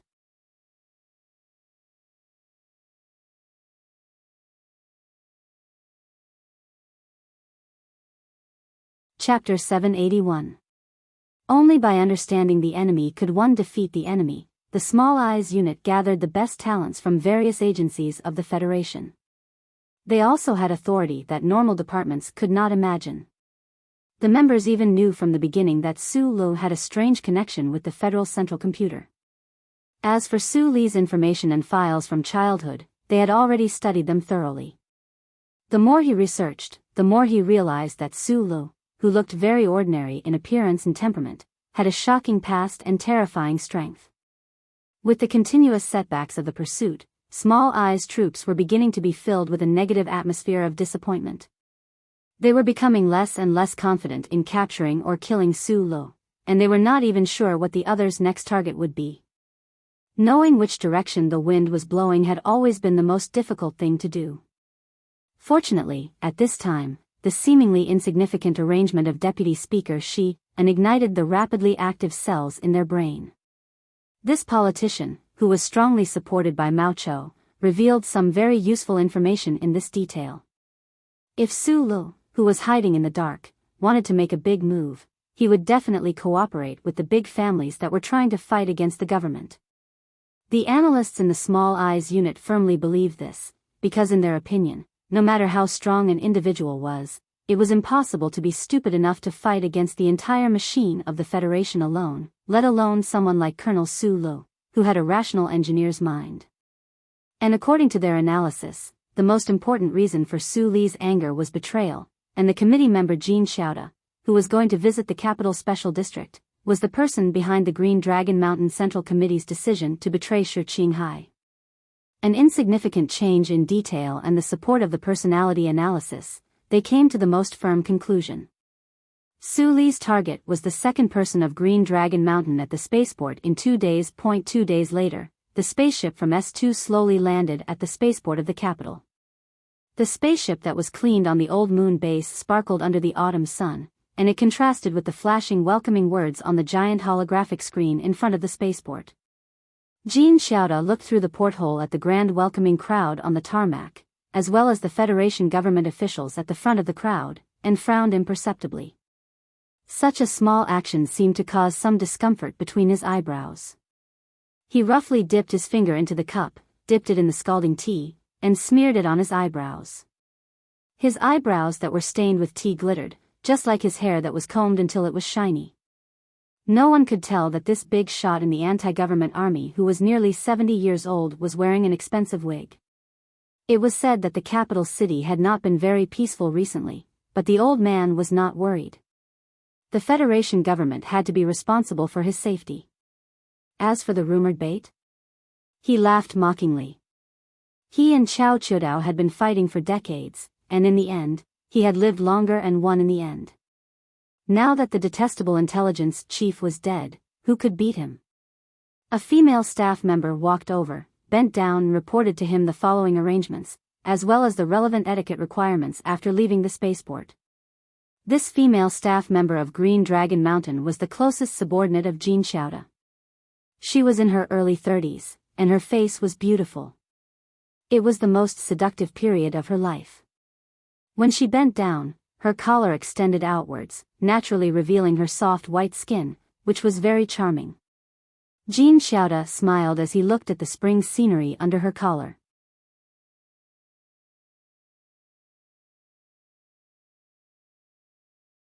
He did not hide the pleasure and greed in his eyes. Probably because she felt his gaze, this female staff member subconsciously reached out her hand to cover her chest. Then she realized something, looked at him nervously, and moved her hand away in panic. "Don't be afraid of anything." Jean Xiaoda laughed like an ordinary old man, and then his expression suddenly became serious. He said, "Only those who are not loyal to the organization and do not obey the orders of the superiors are the targets of our struggle." Although this female staff member had been serving Mr. Jean for 3 years, every time she saw this leader who was famous for his cruel internal cleansing in Green Dragon Mountain, she still could not get rid of her nervousness and fear. She especially did not know if her subconscious action of covering her chest would make Mr. Jean severely criticize her for having too much rotten consciousness. Sometimes, it is better for a woman to be a little shy. Committee member Jean laughed as he stood up and walked toward the hatch of the spaceship. Perhaps it was because this was how he felt earlier, or perhaps it was because there was a grand welcome ceremony waiting for her on the tarmac, but the female staff member didn't feel any anger at all. The closer he got to the cabin door, the calmer Jean Xiaoda's expression was, and the more determined his eyes were, the more he looked like a revolutionary leader that people were used to seeing. As the person in charge of the strict education in Green Dragon Mountain in the 54th year of the constitutional calendar, Mr. Jean Xiaoda had always been known for his decisiveness, and this temperament directly contributed to his trip to the capital. In his opinion, with the outbreak of war with the Empire and the gradual implementation of the Great Reconciliation Agreement, the anti-government forces in Green Dragon Mountain were gradually being marginalized in the social system of the Federation.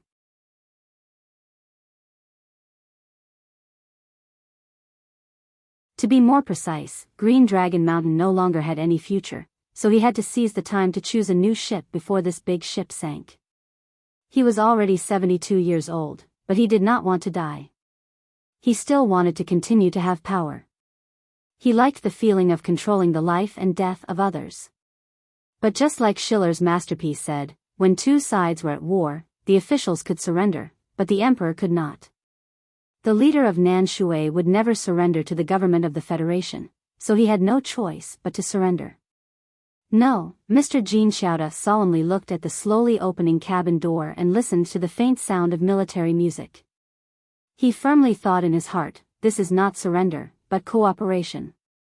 Why should you be the emperor? The old man thought of his partner of many years, the leader of Nan Shui, and indignantly thought. However, the shadow of fear had long occupied the depths of his heart. In the past few decades in Green Dragon Mountain, the name of Nan Shui was like an omnipresent shadow that shrouded everyone. The cabin door slowly opened, and the refreshing and unfamiliar wind of the capital city blew into his face. Mr. Jean Xiaoda put on a somewhat forced smile and walked down. At this moment, he suddenly realized that only by leaving Green Dragon Mountain and coming to this area where Nan Shui could not influence, could he truly feel the happiness of not being afraid. The red carpet stretched to the end of the hall. Mr. Jean Xiaoda and the vice-chairman of Zion warmly shook hands, then hugged each other, and then exchanged small gifts. There were also cute children who sent fresh flowers to each other. According to the ancient tradition, the image of white doves flying in the air was played on a huge hologram. The military band began to play the traditional country music of Mr. Jean Xiaoda's hometown, S3 Gunzhou. The jubilant welcome ceremony seemed to be going on very normally. Ordinary people and officials could not feel the strange and tense atmosphere around the airport at all. Only the parties who were possible targets, and the combat forces responsible for setting up the ambush circle, could really smell the dry and tense wind and hear the sound of the string getting tighter and tighter in the autumn wind. Mr. Jean Xiaoda entered the bulletproof car. There were still no gunshots, no explosions, and no accidents. From time to time, the snipers who occupied the high positions reported the situation in the command system. The two words, safe and clean, were constantly exchanged. The emergency door of the airport's barbed wire fence had already been opened. A team of silent federal forces was guarding the outside. As long as there was an accident, they could rush in with the cooperation of countless snipers in the shortest time possible, find the target, and kill him. This newly formed action force under the command of Small I was obviously different from ordinary special forces. From their equipment, it could be seen that these soldiers did not completely rely on long-range weapons. They seemed to be more proficient in close-range combat, such as high-powered submachine guns and stilettos. When these soldiers' seemingly ordinary bodies faintly exerted force, under the thin material of their military uniforms, the lines of their muscles could be clearly seen moving. It was hard to imagine what kind of amazing power was hidden under these thin military uniforms. At this time, Li Feng was standing beside a dark green military vehicle dozens of meters away, looking at these guys with cold eyes. 2 days ago, he had lost his command authority, but for some strange reason, the military did not restrict him from moving with small eyes combat force. Betting on my military discipline and sense of honor, more than my hatred for you guys? Li Feng thought silently, then turned his attention back to the soldiers.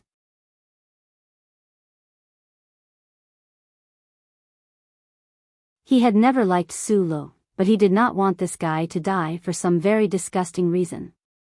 Looking at these tough soldiers, Li Feng began to worry about Su Li's safety, which was rare for him. He was very familiar with these soldiers, or rather, he was very familiar with the special temperament and strength of these soldiers, because when he was very young, he also trained in the Philadelphia Training Hall. These soldiers were all from Philadelphia, and they were all valiant figures who had been trained in the Body Cultivation Hall. People like them were often hired by big families as bodyguards, such as Li Xiaodong's brother Zheng and Lin Dohai's Kong Wu. Li Feng licked his lips, and his eyes showed a violent emotion. The federal military had sent out the real elites. Could that guy withstand it? Inside the independent building, the members of Small Eyes Command Center had a nervous and anxious look on their faces. The gunshots on the spaceport had not sounded for a long time, which made the string in their hearts extremely tight. They had begun to believe that the seemingly foolproof judgment was actually just a mistake. Then, where was Su Lu at this time, and what was he going to do? Reporting back all targets. The high-ranking official of the Federation Investigation Bureau wiped the sweat on his forehead and roared angrily, "Where the hell is that guy?" With the sound of the system reporting back, the people in the room confirmed that the President's residence, the Bureau of Proclamation, the 1st Military Region Headquarters, and the military court were all safe. The more than 20 suspicious targets of the Federation government agencies reported back that there were no abnormalities. The security of the agencies jointly undertaken by the Capitol Police Division and the Iron 7th Division had not been challenged at the moment. Activate the second bait.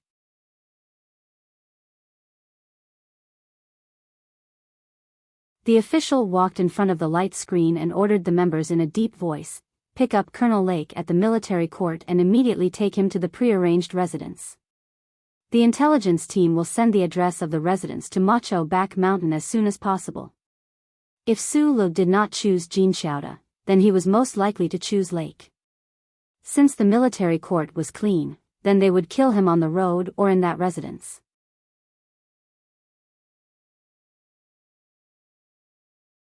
Chapter 782. The slender high-heeled shoes slid across the red carpet and landed on the wooden floor, making a clicking sound. It sounded like someone was knocking on a door. Su Lu, who was under the wooden floor, slowly opened his eyes and woke up. There was no light in his eyes, and the narrow space was filled with darkness. He could faintly hear voices coming from above, so he knew that the court was about to start. He had been lying quietly in the dark and narrow space for 4 days and 4 nights without food or water. If he knew that Nan Xiangmei was worried about him in the manor, he would definitely tell her that he didn't eat or sleep well these days. The true power that he had broken through in the Imperial Hospital ushered in the most difficult test. The power, or true qi, that flowed slowly in his muscles and body without any obstacles, miraculously helped him slow down the frequency of his heartbeat and breathing. His metabolism entered a state similar to hibernation or deep sleep. After waking up, every muscle in his body slowly relaxed. Even the smooth muscles that couldn't be controlled by the brain also relaxed. His breathing and heartbeat began to return to normal. The footsteps above the darkness became more and more frequent, and the voices became louder and louder. Su Lu squinted his eyes very hard. He looked into the darkness, but through the surveillance camera in the corner of the court-martial, he could clearly see everything in the hall. This feeling of being completely separated from his body was very strange. It was as if he was looking down at some lowly existence from above. Sulu didn't like this feeling, but he needed a line of sight. In fact, in order to obtain the surveillance footage of the court-martial, he had countless fierce disputes with the Federal Central Computer in the dark. The modified H-14 sniper rifle was on his left shoulder, the high-firepower Langer pistol was on his right, and the military knife he made himself was on his left calf.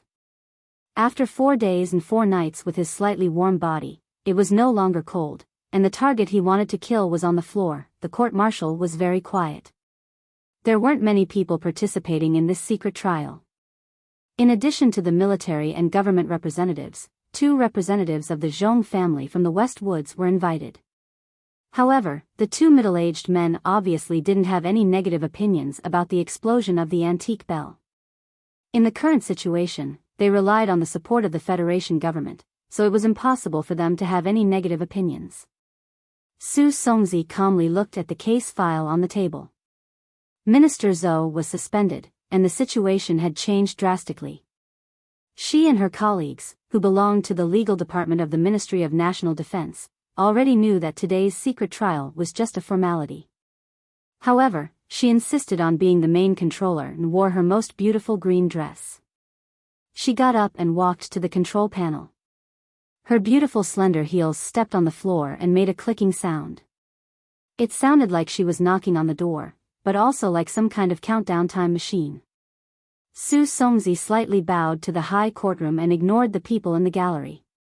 She calmly looked at the accused wearing a strapless military uniform and said calmly, "Colonel Lake, you are accused of participating in a murder case in the 67th year of the Constitution and illegally stealing the secret data of the Bureau of Proclamation in the 69th year of the Constitution.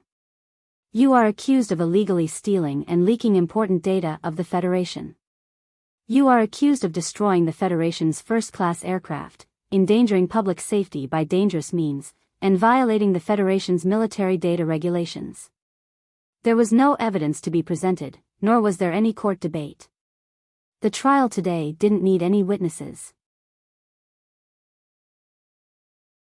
Su Songzi sadly lowered her head and quietly pressed the thick file.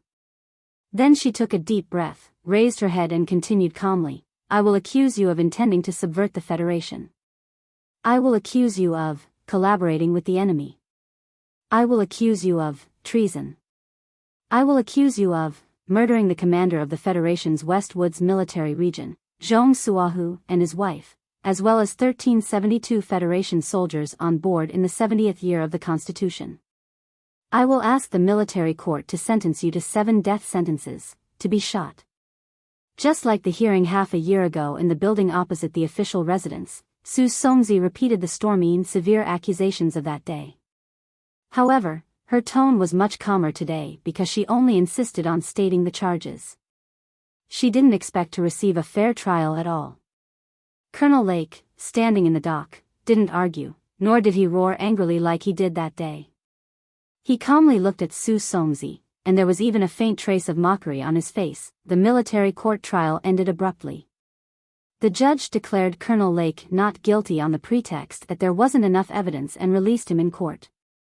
No one in the courtroom was surprised by this result, including Su Songzi and the officers from the legal department of the Ministry of Defense. They couldn't even show their anger in front of people. They could only pack up the case file and walk out of the courtroom along the red-carpeted corridor. At that moment, Su Songzi felt that the red carpet under her high heels seemed to become extremely wet, as if it was soaked in countless amounts of blood. The people who came to watch the trial left the military court one by one. Their expressions were either calm or tired, but in short, they all had a sense of righteousness. No one expressed anger or sadness about today's shameful trial.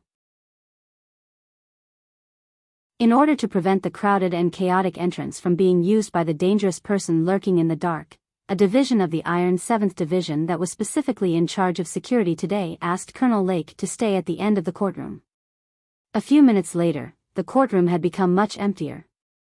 Colonel Lake, who was handcuffed by the bailiff, smiled and shook hands with several government officials. He then received a brand new military uniform and put it on carefully. He believed that before long, there would be a dazzling gold star on the shoulder of this military uniform. Stepping on the bright red carpet with his shiny black shoes, Colonel Lake took a deep breath and suppressed the complicated and inexplicable emotions in his heart. He gently pressed down the hair fluttering under the brim of his military cap with 4 fingers and stepped out of the courtroom. The bulletproof car team stopped at the bottom of the stone steps. The elite soldiers from the Iron 7th Division vigilantly watched the periphery. As long as he walked out of the courtroom, he would usher in a new life. As for the past glory or sin, it would only be the proof of his firm belief. A smile full of confidence, perseverance, calmness, and even beginning to appear elegant appeared on Colonel Lake's face. He embarked on the path of a new life. At this moment, the red-carpeted road suddenly changed shape and bulged in front of Colonel Lake. It was as if an incredible micro-movement of the Earth's crust was taking place in this military court. The terrifying power of the deformed road turned the hard wooden floor under the carpet into countless pieces of debris. The red carpet on top was directly torn into countless pieces of tattered cloth that fluttered in the air, looking very much like the tattered clothes of the soldiers who had died on the battlefield. No one could react in time. Except for Colonel Lake himself, the people inside and outside the courtroom had no time to see this frightening scene. The torn red rags made a hissing sound and hit Colonel Lake's body and face. The pain was like countless shiny slaps. In the shadows of the rags, Su Li's figure appeared. He held the high-powered Langer pistol in his hand and directly pressed it against Lake's jaw, which had not fully opened yet. In this chaotic scene, Lake's eyes widened. He recognized the face in front of him. In fact, he was probably the first person in the federal military to know Su Li. He also clearly felt the hardness of the gun muzzle on his jaw. In fact, many years ago, he had fiercely aimed at the person in front of him with the hard gun barrel. The gun barrel against his jaw was not cold, but it was so cold when it was about to come. There was absolutely no accident. The pieces of the red carpet flew all over the sky, right in front of his eyes, and occupied all his vision. It was like the blood on the battlefield, the blood of his comrades. In the moment before death, Colonel Lake seemed to see the grandest and most shameless fireworks. He saw the Westwood soldiers running and screaming on the ancient bell. He saw the face he wanted to forget but could not remember the most, the thin and charming face of the commander. At this moment, he wanted to say something, perhaps to repent. His voice was hoarse. Su Li was no stranger to Colonel Lake. It was this person and the mecha unit he led that ended his life as an orphan repairman. In fact, from a certain point of view, his escape and the things he did in this universe were all related to this person. But at this moment, there was no need to lament about history and the past. He was here for revenge, or rather, he was here to carry out his own trial. Colonel Lake only had time to say one word before the high-powered Langer pistol made a muffled sound. The high-powered bullet shot into Colonel Lake's jaw, penetrated his slightly open palate, broke through the adhesive tissue behind his nose that he was trying to take a deep breath, and quickly killed his brain that might still be preparing to repent. In the end, it tore through the occipital bone behind his head, which was more protruding than normal people's, and flew out with a whistling sound. The bullet blasted off the entire back of his head. The grayish-white sticky brain matter mixed with dark red blood spurted out from the terrifying hole and splashed on the dignified and righteous judgment platform behind him. It was a mess. Su Li burst out from the ground and pulled the trigger while aiming at Colonel Lake's jaw. It was actually just a moment, not more than 1 second. Lake only had time to say one word. There was a pair of deep eye sockets on his thin cheeks. His narrowed eyes were calm. Su Li silently thought in his heart, "I won't forgive a single one of you, and I won't give you a chance to repent." In the process of thinking this, he didn't look at Lake's body that was slowly falling down. The Langer pistol in his hand fired 2 consecutive shots to the side, hitting the right shoulder of 2 Iron 7th Division soldiers, shattering their shoulder bones into pieces. In an instant, a powerful force flowed into his tired legs. Between the spray of smoke and the flying pieces of the red carpet, Sulu jumped onto the judgment platform and broke through the wide floor-to-ceiling glass behind him. Concentrated gunshots rang out. Colonel Lake was charged with many crimes and was asked to be sentenced to 7 death sentences and executed by shooting. The Federation's military court ruled that he was not guilty. Sulu killed someone in court and was executed by shooting.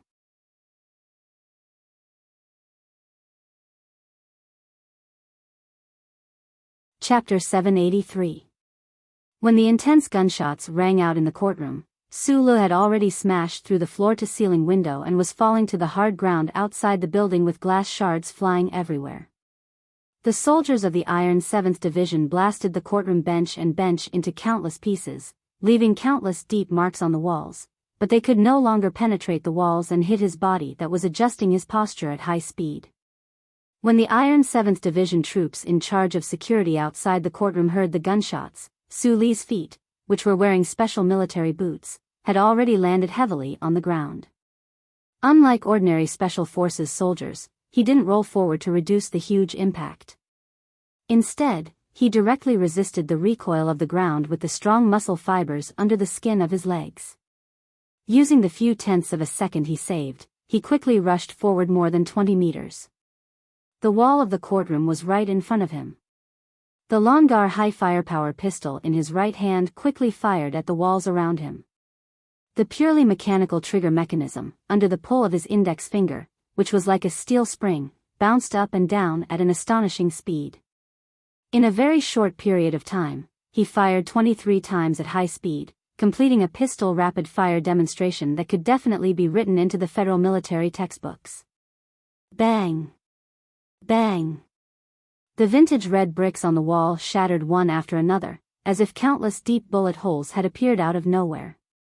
As the bricks and debris flew everywhere, the soldiers on the first line of defense fell to the ground one after another. They didn't even have time to make any shooting movements, and most of them didn't even have time to turn around. After the initial moment of surprise, the troops outside the courtroom quickly made an efficient mobile response. They were Du Shaoqing's Iron 7th Division, and had excellent military training that was unimaginable to ordinary troops. However, Su Li's terrifying speed at this time was faster than their reaction.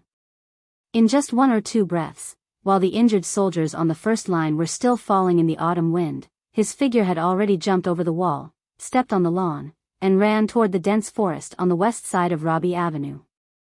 The 24 bullets in the Langer high firepower handgun's magazine were all used up. While running, Su Li's right hand loosened. When the magazine slid to the side of his waist, the modified H-14 sniper rifle on his left shoulder was already tightly gripped in his hands. This continuous tactical movement was done in one go, and it did not affect his speed at all. All the strength in his body was mobilized, especially the muscle fibers in his legs, which were rubbing and squeezing at high speed. Accompanied by the familiar trembling and sour feeling, it provided him with a strong support of strength and speed. The special military boots on the soles of his feet were beginning to be unable to withstand the force of the high-speed sprint between his body and the ground. The surface of the boots was mottled and cracked, and it was possible that they would fall apart in the next moment. Su Lu, who was running on the lawn, was like a roaring high-speed car. The human body did not pay attention to aerodynamics. He directly and violently pushed the air that was beginning to become viscous to the side, causing the withered leaves on the lawn and the slightly dry soil in the grass to explode. It looked like his body was directly stirring up a cloud of dust. The courtyard wall fell behind him, the lawn was under his feet, and the dense forest was right in front of him. The 3 lines of defense of the Iron 7th Division were directly penetrated by Su Lu with his inhuman speed. The soldiers were moving at high speed in this direction. If one were to look at the current situation from the air, it would seem that the man running madly with the cloud of dust was like an arrowhead, forcibly pulling the circular defense of the Iron 7th Division into a triangular area. A shrill whistle cut through the air above the lawn, sounding dangerously. Following that, more gunshots rang out. Some bullets brushed past Su Li's calf while he was running, shooting deep into the slightly dry soil. The dense forest was right in front of him. It did not seem to be far, but the second and third lines of defense of the Iron 7th Division had quickly gathered and began to use fierce firepower to seal off the lawn. The moment the dense gunshots suddenly rang out from all directions, Su Lu, who was holding the gun with both hands and running with his head down, immediately recognized the guns used by the troops. The muffled sound of the muffled muzzles represented high-powered mid-range hard sniper rifles that could easily blow his waist in half. As he ran at high speed, the slightly cool autumn air gradually turned into a frozen river that slapped against his face. Su Lu narrowed his eyes, but it was not because the annoying autumn wind disturbed his vision. It was just a habitual action when facing the greatest danger. His eyes were abnormally bright, like the sun hanging above the dense forest. In front of the dense forest, Su Li's right foot stomped heavily on the lawn. Because the dry and hard grass suddenly became deeply deformed, the military boots on his right foot finally could not withstand the enormous force and directly shattered. Even the thick sweatpants on his calf were directly torn apart by the sudden expansion of his leg muscles, and a few cracks appeared amidst the ripping sounds. Using the huge rebound force from the soles of his feet, Su Lu flew up at this moment, his body drawing a strange arc in the air as he ascended. A few bullets dangerously brushed past the soles of his feet. If his dodging action had been detected by the enemy, or if his speed had been 20% slower, these few bullets would have definitely hit his body accurately. The dense forest was cut into pieces by the dense rain of bullets, flying everywhere under the red sunset. In front of this peaceful and beautiful scene of the battlefield, Su Lu forcibly twisted his body in the air and retreated towards the dense forest at high speed. The H-14 in his hand switched to a sniper rifle and fiercely opened fire.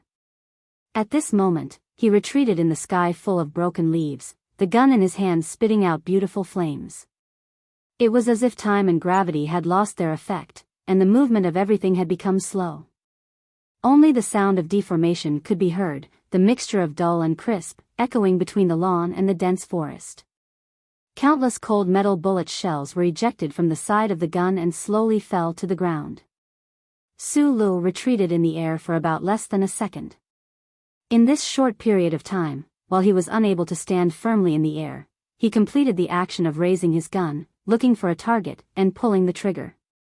What was really incredible was that he completed this action 6 times in a row, launching 6 accurate shots at the firing points of the Iron 7th Division's defensive line. If it was said that the rapid firing of the pistol when he rushed out of the courtroom could be perfectly written into the textbooks of the federal military, then the backward sniping and continuous shooting technique that Su Lu displayed at this moment was completely a template that ordinary soldiers would not be able to learn. This was because no one had the strength and terrifying reaction speed that he had. Pooh. Pooh. Pooh. Pooh. Pooh. Pooh. Around the courtroom, 6 firing points that were not in the same area were hit by Su Li's precise shots. The modified H-14 sniper rifle perfectly adapted to this terrifying rate of fire, and the large-caliber bullets mercilessly penetrated the temporary workers and hit the fastest elite shooters of the Iron 7th Division. The dense gunshots suddenly became sparse, but Su Lu, who was falling, still narrowed his eyes.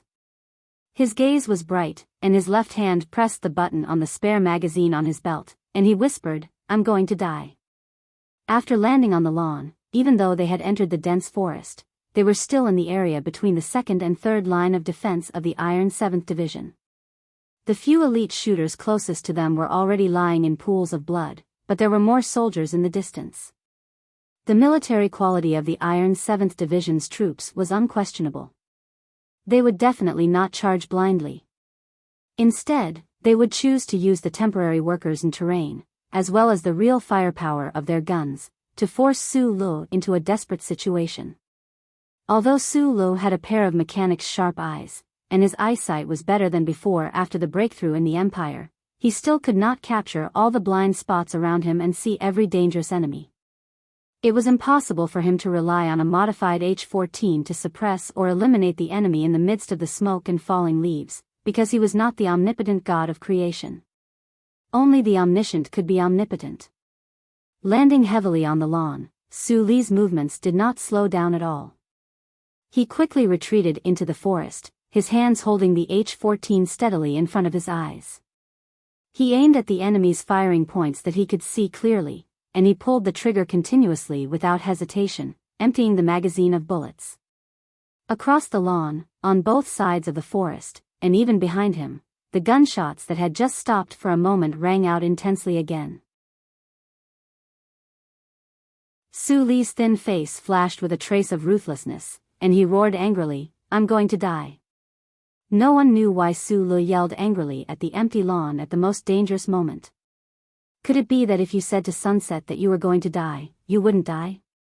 The modified H-14 did not make any noise, but Su Li clearly knew that the magazine had been emptied.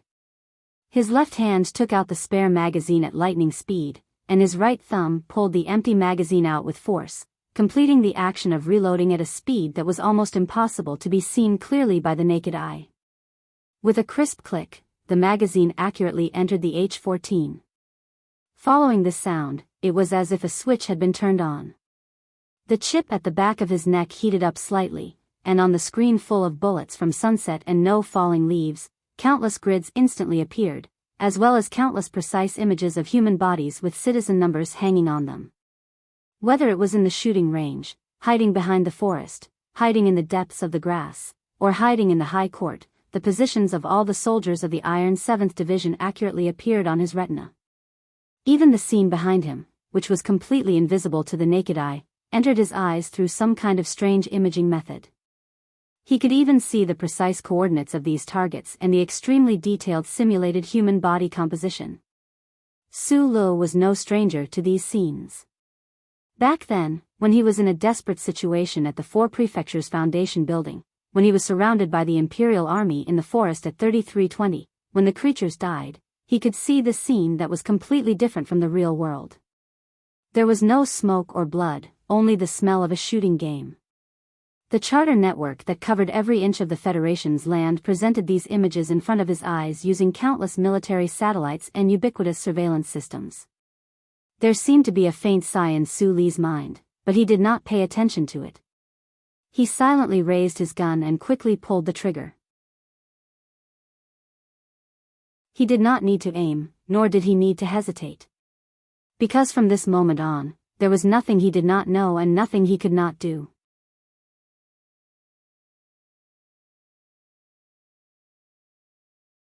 Chapter 784. Turning sideways, turning around, half-squatting, and shifting to the right, a clear, mechanical, and even somewhat cold voice was transmitted into Su Li's brain. When the long-distance sniper bullets flew over from the other end of the forest, these sounds would ring out. Because it was a function of a certain sensory region in his brain, the speed was very fast, and he would meticulously listen to the command, accurately and quickly completing these very basic movements to avoid fatal danger. Most of the time, Su Li just stood there, holding his H-14 horizontally as he switched to sniping in all directions. He calmly pulled the trigger, standing between the green grass and yellow leaves, standing in the increasingly strong autumn wind, moving the muzzle left and right at high speed. Occasionally, he would turn around and look at the shadows behind him, firing rapidly at an unimaginable speed. Along with the crisp and continuous sound of the rifle being fired, the sound of people falling to the ground could be heard from time to time. In the fortifications behind the trees, the high-speed shrapnel would occasionally cause blood to splatter everywhere. The troops trained by Du Shaoqin were strong and professional, far more difficult to deal with than the Empire team in the Golden Foundation building and on base 3320. The soldiers around seemed to know that Su Li had a terrifying remote positioning ability, so they immediately reacted very effectively and began to move quickly between the fortifications and the dense forest. Su Li was not moved. He still stood silently among the fallen leaves, calmly and accurately shooting in all directions. Smoke and dust rose from dozens of clear bullet points, as if they were all hit at the same time. Grass and soil splashed, blood and muffled groans mixed together, and bullets flew mercilessly. In the area between the military court and Robbie Avenue, the soldiers tried to make a heroic and accurate counterattack, but they were always disintegrated under the terrifying shooting of the H-14. The H-14 seemed to have some kind of magic in his hands, and the bullets did not stop for a moment. In addition to the ability given by the glory of the charter, a large part of the reason was that the speed at which he pulled the trigger and reloaded exceeded the maximum limit in the tactical manual.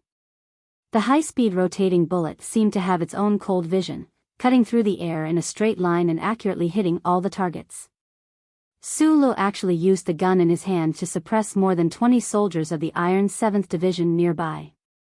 Standing at the edge of the forest, he only needed to avoid the sniper from afar. As for the sniper on top of the court building, he had already misfired from his first round of terrifying continuous shots. Dozens of meters away, a second lieutenant of the Iron 7th Division bravely dashed out from behind the wall. Ignoring Su Li's strange and terrifying shooting, he pulled the trigger as fast as he could. Then, a burst of blood burst out from his left shoulder as the bullet pierced through and knocked him to the ground.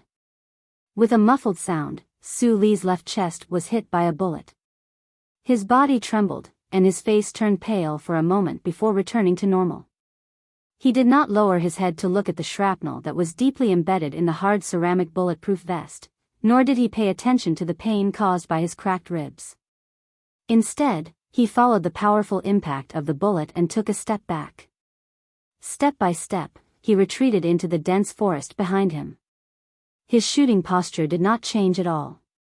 Sulu silently and calmly pulled the trigger around him, and the crisp sound of gunfire rang out.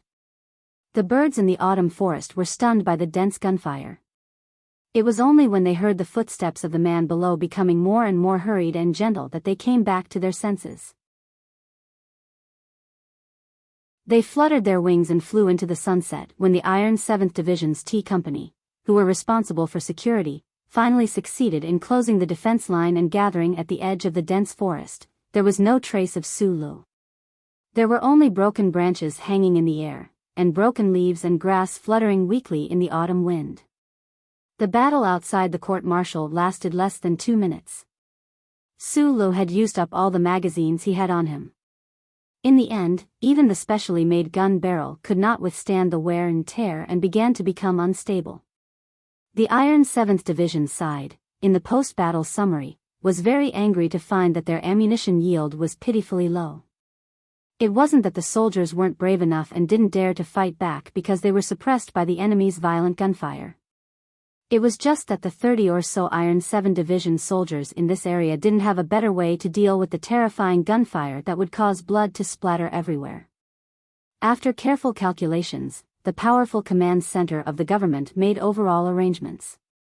This reinforced company, which had made outstanding military achievements on the front line, was mainly defending the periphery of the court-martial.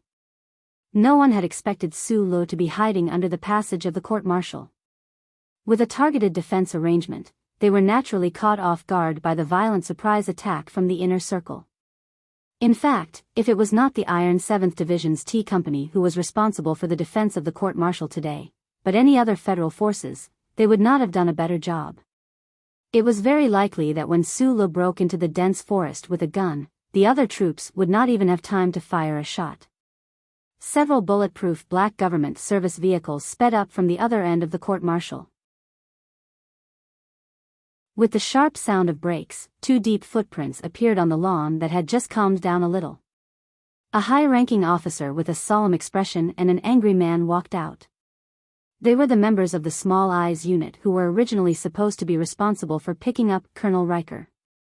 Biderman looked at the soldiers of the Iron 7th Division in front of him, waved his arms angrily, and screamed, "You were in charge of the court-martial.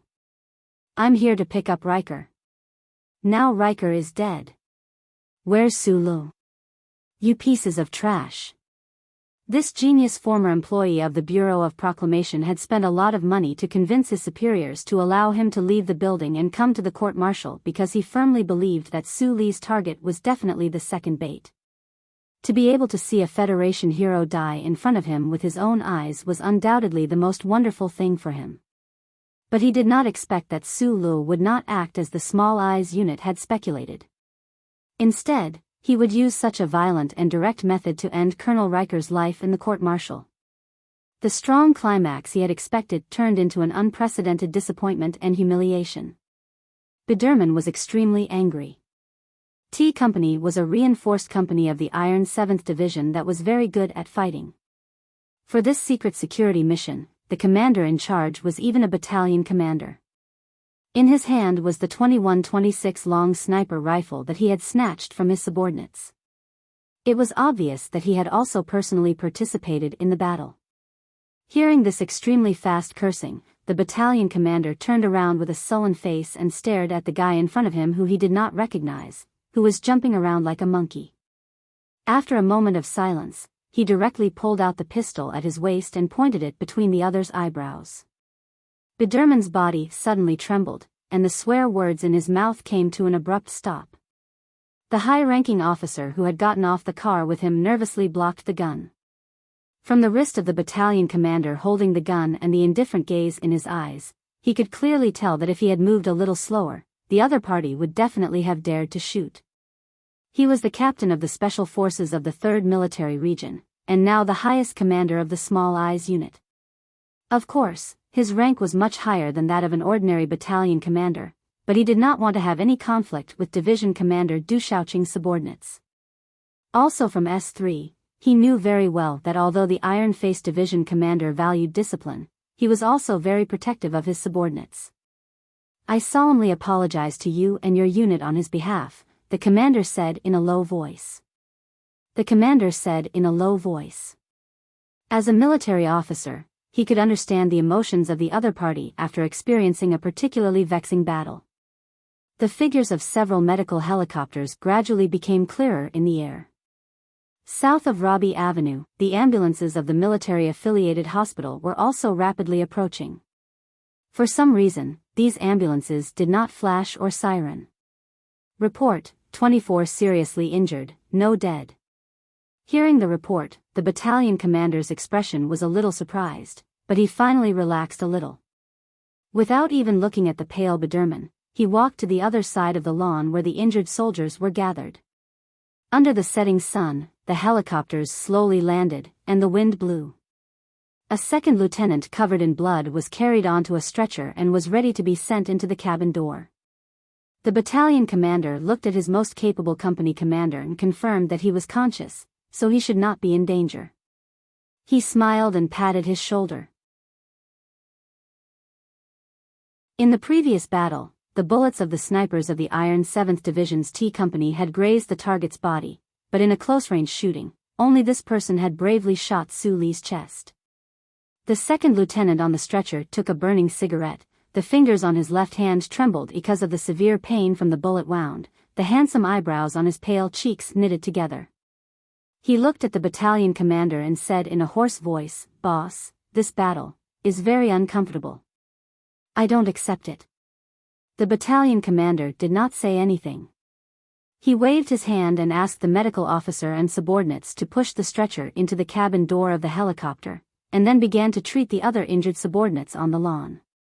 During this process, his facial expression gradually stiffened, because he found that the gunshot wounds on the soldiers had one thing in common: they were all on the right shoulder. The only soldier who was seriously injured in the left shoulder by shrapnel was used to holding the gun with his left hand. The standard bulletproof vests of the Federal forces could cover the entire body, even including the neck, but for the sake of flexibility in combat, there was no protection for the shoulders. Colonel Su Lu, who had already proven his valiant military qualities on the battlefield, naturally knew this. However, if he could guarantee that every shot he fired would hit the enemy's shoulder, why didn't he choose to shoot the head? Even if he was wearing an infantryman's helmet, the obviously modified H-14 sniper rifle in his hand could directly break the neck of the soldiers with terrifying momentum. Battle was a cold contest of life and death. Even if the enemy only had one breath left, it could still cause fatal injuries. There was never such a thing as mercy on the battlefield. However, the battalion commander of the Iron 7th Division turned around and looked at the dense forest that had already quieted down, his gaze extremely complicated. At a remote intersection a few kilometers away from the dense forest, in the blind spot of the surveillance camera, as the last warmth of the setting sun left the cold city, an old metal door valve was slowly closing. In the underground sewer, Su Li's right hand held the wet wall as he struggled to walk into the darkness. Blood began to seep out of his left leg, but there was a calm smile on his face.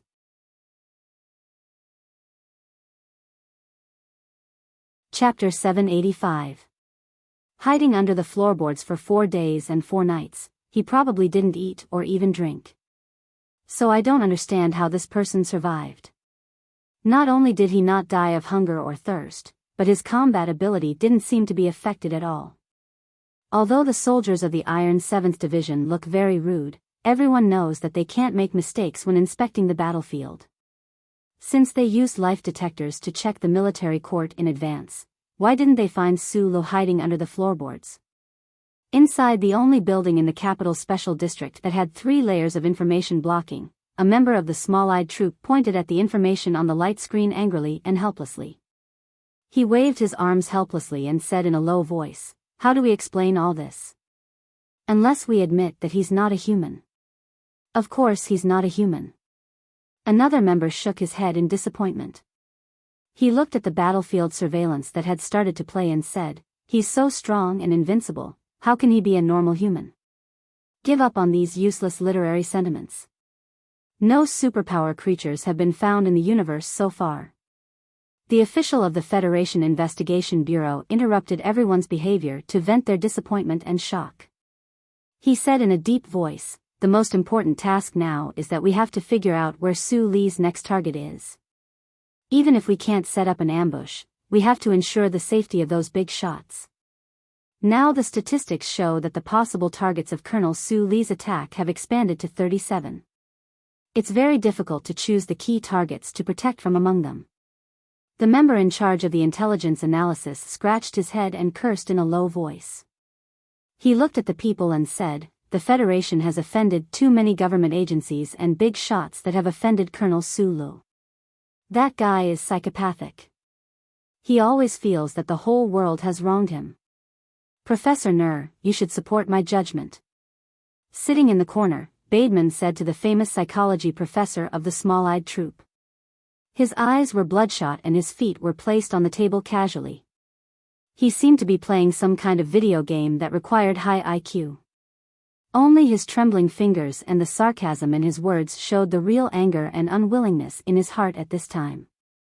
The members in the room all thought that Biderman was the real psychopath. They also knew what had happened to him in the military court, so they remained silent. This silence made Biderman feel even more humiliated. He threw away the video game controller, stood up and roared at everyone, "Don't you understand? Psychological analysis, criminal history research, combat strength assessment, all of that is bullshit. It's all fucking shit. We know that guy has the glory of the charter on him. That omnipotent broken computer is on his side. We even know how they work, but what's the use of that? There is only one key point to solve this problem. Authority. Authority. And it was still authority. If we don't strip him of his authority, no one can do anything to that damned rat." Biderman's cheeks were flushed red. Like an actor in an emotional theater, he shook all the joints in his body in an exaggerated manner. Blue veins popped out on his neck, which was white due to the lack of sunlight. The people in the room were still silent. They knew that Biderman was right, but no one could strip Su Lu of the First Order authority. No, it was even more inexplicable than the First Order authority. Although this special department named Small Eyes had the highest authority of Mr. President and could even directly deploy combat troops, it was impossible for them to rush into the Bureau of Proclamation building and blow up the Federal Central Computer. In fact, they didn't even dare to think about it. Let's give up our illusions and face reality, everyone. The senior official looked at Biderman and sighed. He pointed to the information on the light screen and said, "According to the analysis of the combat data that Su Lu has participated in, as well as the assassination in the military court, we can clearly judge that before he carries out any seemingly risky action, he will make ample preparations in terms of equipment and mental strength." He shrugged and said, "It takes time to arrange equipment, obtain relevant information, and formulate a target. I believe that Su Lu will enter a long period of silence, which also means that we can take a rest, take a bath, or something. This is probably the only good news we have today. There was a series of chair legs moving and a series of tired yawns in the room. The official finally added, according to the instructions of the superiors, what happened in the military court today must be kept absolutely confidential. A member replied sarcastically, being locked in this building every day, there is no way to sell the news to the reporters. These experts began to stretch their waists, and some directly went back to the living area to take a bath and have a meal. At this time, the door painted with the pattern of small eyes with red pupils was pushed open, and several soldiers walked in with serious expressions. Biderman was picking up the game controller again with a gloomy expression, but was shocked to hear the task given to him by these soldiers. He stood up angrily, looked at the senior official, and protested, looking at the picture consumes too much of my mental strength. Maybe I will live 10 years less. The official calmly said, this is the price you promised to pay when you strongly requested to go to the military court. Biderman was stunned. He stuck out his red tongue and licked his lips. The 30-year-old him smiled innocently and evilly like a child. He said in a sharp voice, if I can really kill that guy, it is worth it to lose 10 years of my life. Hidden behind a chaotic vegetable market somewhere in the capital special district, there was a black market that sold wild meat. This black market, through certain connections, accepted the dead wild animals from the private hunting grounds of the big shots in the suburbs, and then cut them up and sold them here. Although the HTD Bureau was well aware of this, because of certain reasons, they kept silent. At this time, it was already late at night, and the small amount of wild meat was sold out in the evening, so compared to the vegetable market in front of it, it was particularly quiet. In the corner of the underground sewer, a metal valve suddenly began to silently turn, and a head quietly appeared. The surveillance camera here had long been removed because the owner was worried that it would be recorded as illegal evidence, so no one could see this somewhat strange scene. After a simple dressing in the warm nest with a freezer and a TV deep in the underground tunnel, Sula changed into a clean and fresh set of clothes and returned to the surface.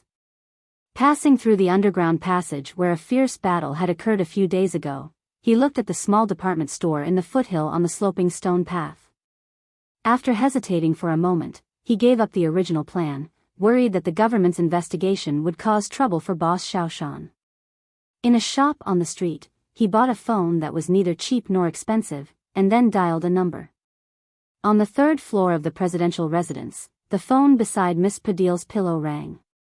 Now that it was difficult to fall asleep with the big stuffed bear in her arms, she slowly turned her head and looked nervously for a long time before answering the call. She said one word in a thin and trembling voice. Hello? Miss Padil, your father is holding a very important meeting, and it is not convenient to disturb him at this time. You know, Mr. President needs to work for the benefit of many, many people, right?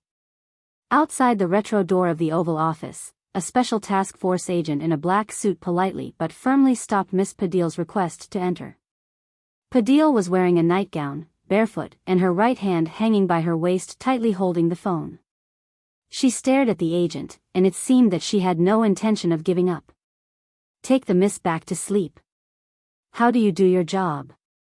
The agent stared gloomily at the waitress who followed the miss nervously and reprimanded in a low voice.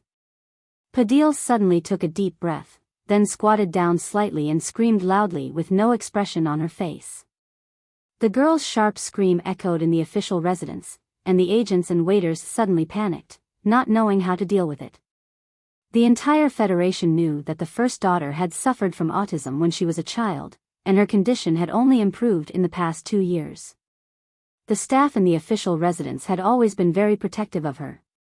The heavy door of the office opened, and President Pabre at the end of the round table stood up with a smile and said to the government ministers at the table, "It seems that the emergency meeting must be suspended. It seems that our little fish has more urgent problems than the Federation's affairs that need me to solve." There was a burst of understanding or appropriate laughter from the big shots at the round table. "Dear little fish, why aren't you sleeping at this late hour? Is there something important?" The corners of President Pabre's eyes clearly showed fatigue, but he still squatted to ensure that he was at the same height as his daughter and asked gently. It's Sue Lee's call. Padil handed the phone to her father. Because of nervousness, it was very wet. Everyone knew the situation of the first daughter of the Federation. Although her condition was gradually improving, she basically didn't speak in front of outsiders. At this time, the 5 words she said were so clear that it was shocking. However, what was even more shocking was the content of her words. The people in the Oval Office stood up in shock. The security department quickly responded, and the intelligence team immediately began to track the source of the signal. Hearing his daughter's words, President Pabre's body stiffened slightly, but he still looked at her and smiled. Then he slowly straightened up, put the phone to his lips, and said, "Colonel Sulu, I don't appreciate your actions." The person on the other end of the phone should understand where Mr. President's anger came from. It wasn't about Colonel Lake's death, but because this call affected his sick daughter. Sue Lee's tired voice came from the other end of the phone. "I'm sorry, Mr. President. This is the only way I can find you." President Pabre waved his hand and signaled for the agent to take his daughter away. The retro door quickly closed, covering Padil's delicate and pretty little face. At this moment, the government officials stood nervously around the round table in astonishment. Chui Judong was deep in the Bureau of Proclamation, staring at the light screen on which the data was constantly flowing. Li Jadu was in his office with his deep-set eyes closed, thinking about an important problem. President Pabre clenched his daughter's phone, his knuckles protruding angrily. The intelligence team made a signal connection. Sue Lee's voice began to echo in the Oval Office, which represented the power of the Federation. It echoed in the ears of these big shots who controlled the fate of the Federation. These words were also said to those who weren't present. The old man once said that some people will always be swept into the dustbin of history. Shi Qinghai said that garbage doesn't walk into the dustbin by itself, and we need to sweep it. Now I agree with the latter. Mr. President, I think many of the things you've said before are very reasonable. In fact, when it comes to debating and persuading people, no one in the entire Federation can do better than you. So today, I'm not calling to debate with you, but to inform you of something. After a very short pause, the voice sounded again in the office. I don't know why I'm fighting, but I've already started my battle. In the city under the night sky, Sulu looked at the majestic and magnificent Parliament Hill not far away. He narrowed his eyes, hung up the phone in his hand, crushed it into a ball of scrap iron, and threw it into the dustbin beside him.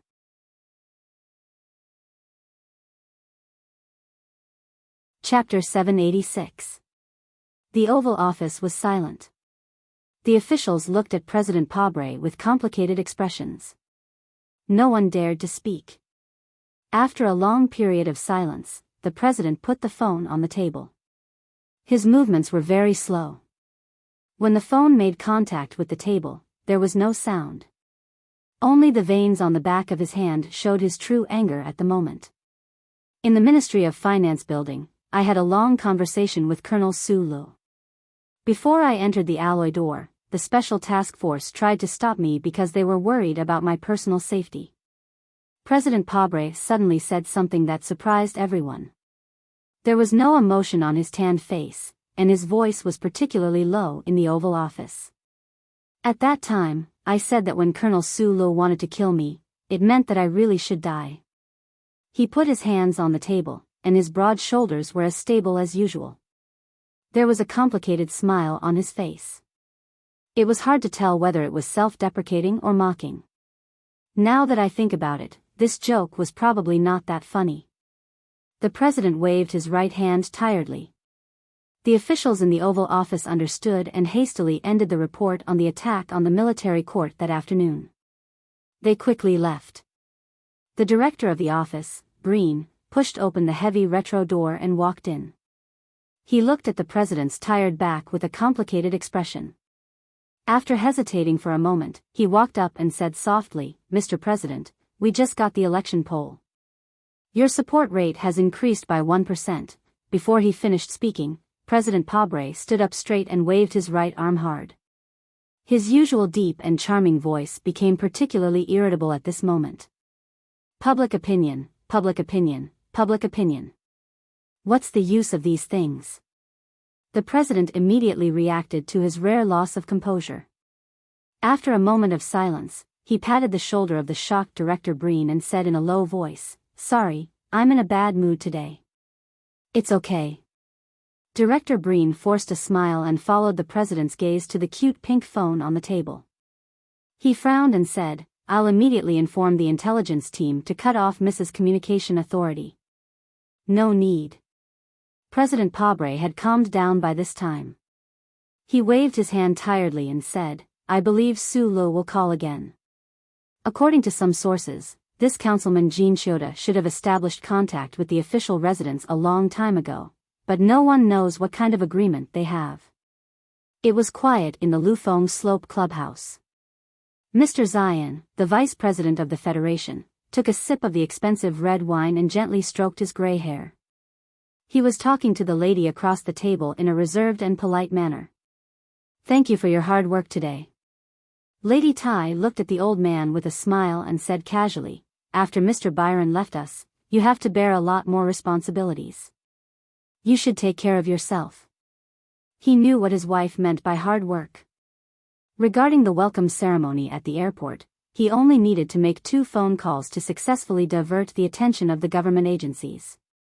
In a sense, the military court attack case, which was still under absolute secrecy, was deeply related to him. The old man didn't know what kind of deal or tacit understanding between Lady Tai and the feared colonel. In fact, he wasn't going to ask. Every big shot had their own secrets, especially when it came to such a big issue. However, the madam's seemingly casual words made the temperature of his heart rise slightly. After a long silence, he raised his head and calmly said, "But it is very clear that Mr. President does not seem to want to resolve this matter before the election." According to the relevant regulations of the Federation Constitution, when the president of the Federation government died unexpectedly or was unable to perform his duties for other reasons, the vice president would take over. In this case, the vice president would be replaced by the vice president of the management committee. It had been a long time since Vice President Byron was killed by Shi Qinghai. The major forces of the Federation had been urging President Pabre to complete the replacement process as soon as possible, and let Vice President Xian take over as the Vice President of the Federation. However, the official residents had always claimed that the replacement process was postponed until after the election because of the war and the approaching election. Lady Tai didn't seem to expect that the experienced and astute politician sitting across the table would choose such a direct way of conversation. After being stunned for a moment, she smiled and looked at a secluded corner of the table downstairs, saying something that seemed to be completely unrelated. "A few days ago, Colonel Su Lu had dinner at that table." Her wife looked at that place calmly and said, "Now many people in the Federation hope that he can serve a sumptuous dinner." Vice President Xian tasted the red wine in his glass calmly, but he wasn't as calm as he appeared to be. He knew what his wife was implying, but when he thought of that possibility and the possibility of his feet stepping into that white official residence, the light and mellow red wine seemed to become countless times stronger in an instant, burning his throat after it entered. "In the past few years, when I tried to teach the little guy some setbacks, I myself suffered a great setback. That's because there were 2 real mountains behind him, the old man and Mr. President." Lady Tai said, "Now that the old man is gone, Mr. President has become his biggest enemy. I'm very curious to see what kind of trouble he can stir up in such a difficult situation." However, the feedback in the past few days seems to indicate that his ability and determination to stir up trouble have exceeded my imagination. Vice President Xian stroked the white hair on his forehead again, tasting the burning sensation of the precious red wine on his lips and tongue carefully. He let out a slight sigh of satisfaction, thinking silently with a smile that the bigger the trouble, the better. The edge of the bathtub with metal feet was carved with porcelain flowers. Although it wasn't comfortable to touch, it looked very luxurious. The water in the bathtub was boiling hot, with steam rolling out. Su Lu held a glass of red wine in his right hand. Most of his body was immersed in the water, but his skin didn't show any trace of burning red. All the fatigue quickly leaked out through the expanded pores. He drank a mouthful of red wine, sinking a little more into the water, and couldn't help but let out a sigh of satisfaction. The door of the bathroom was tightly shut, isolating the ringing of the office phone and the sound of automatic printing. The window facing the building was open, and the cool autumn wind poured in from Charter Square, bringing with it hot steam that filled the air, blurring the vision of the surroundings. Sometimes, blurring was synonymous with relaxation. Su Li's sharp eyes could easily see through the mist, looking at the scenery of the square outside the window. The wound on his leg was healing quickly. The temperature of the water was intoxicating, and the glass of red wine in his right hand hanging by the side of the bathtub was also intoxicating. The scenery of the square was also intoxicating. At this time, although the fatigue in his body had been completely squeezed out, the tiredness in his mind was uncontrollably rising. Su Li narrowed his eyes, looking through the layers of hot mist at the square shrouded in the night. He looked at the bronze statue of the quintet, and looked at the old man who was still sitting in the cockpit of the M37 Mecha even after his death. He raised his glass of red wine and toasted him from a distance, softly muttering to himself, "Old man, I'm sorry I couldn't do what I promised you. I really like being a cleaner." Then, his body and mind completely relaxed, and he fell into a deep sleep in the bathtub. "I'm quite dissatisfied with your work during this period of time." Councilman Jean Shoda paced quickly beside the table, as if he wanted to use these actions to calm his anger. He suddenly stood still, pointed a finger, and reprimanded in a deep voice, "The organization gave you such an important job to work in this decaying building. This is a very rare trust, and what did you do? I order you to complete the handover of the 4 departments in the shortest time possible, and then return to the mountain for debriefing." The old man's finger was about to touch that pair of black-rimmed glasses, appearing particularly rude and forceful. As the second most important person in the anti-government army of Green Dragon Mountain, this kind of behavior towards a subordinate was only natural. However, to the surprise of the old man and the soldiers who came with him from Green Dragon Mountain, not only did the owner of the black-rimmed glasses not immediately apologize, even her expression was so calm. Zhang Xiaomeng slowly extended her right index finger and pushed up the black-rimmed glasses on the bridge of her nose. She looked at the old man and calmly said, "Councilman comrade, I want to know the reason." Jean Shoda could clearly feel that she, who was standing in front of him, had a kind of calmness that came from the depths of her heart.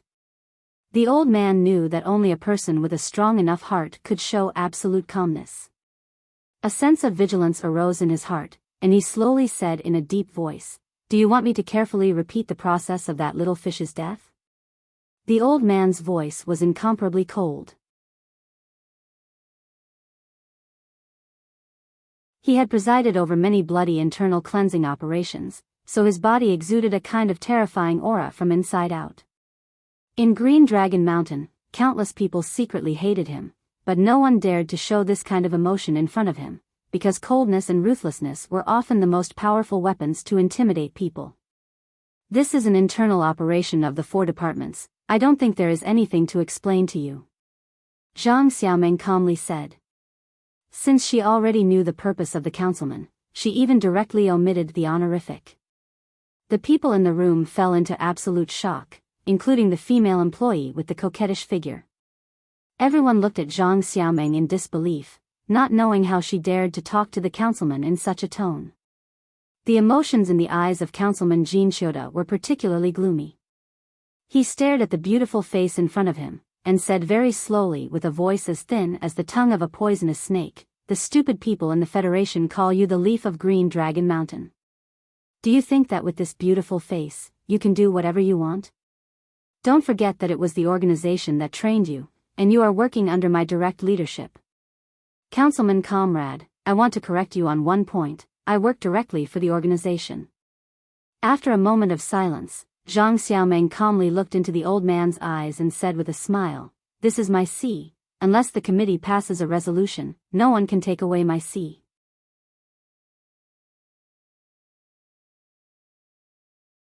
Chapter 787. Jean Shoda coldly stared at her face. 3 years ago, he had seen her beside the person he hated the most. However, at that time, she was still a very ordinary woman. Other than being very beautiful, there was nothing special about her. However, today, Zhang Xiaoming led Green Dragon Mountain's most important intelligence network within the Federation. Both her temperament and willpower had undergone a shocking change. Such a large piece of the deep sea is not something that can be owned by just one person. The old man slightly bowed. His oppressive gaze penetrated the glasses and stared into her eyes. He said, "You are at most a fisherman. Under my will, the biggest fish in this sea will easily die. The female fisherman will also not have any accidents."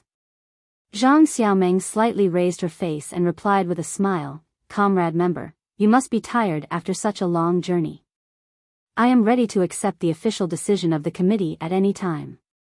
If there is nothing else, I will take my leave first.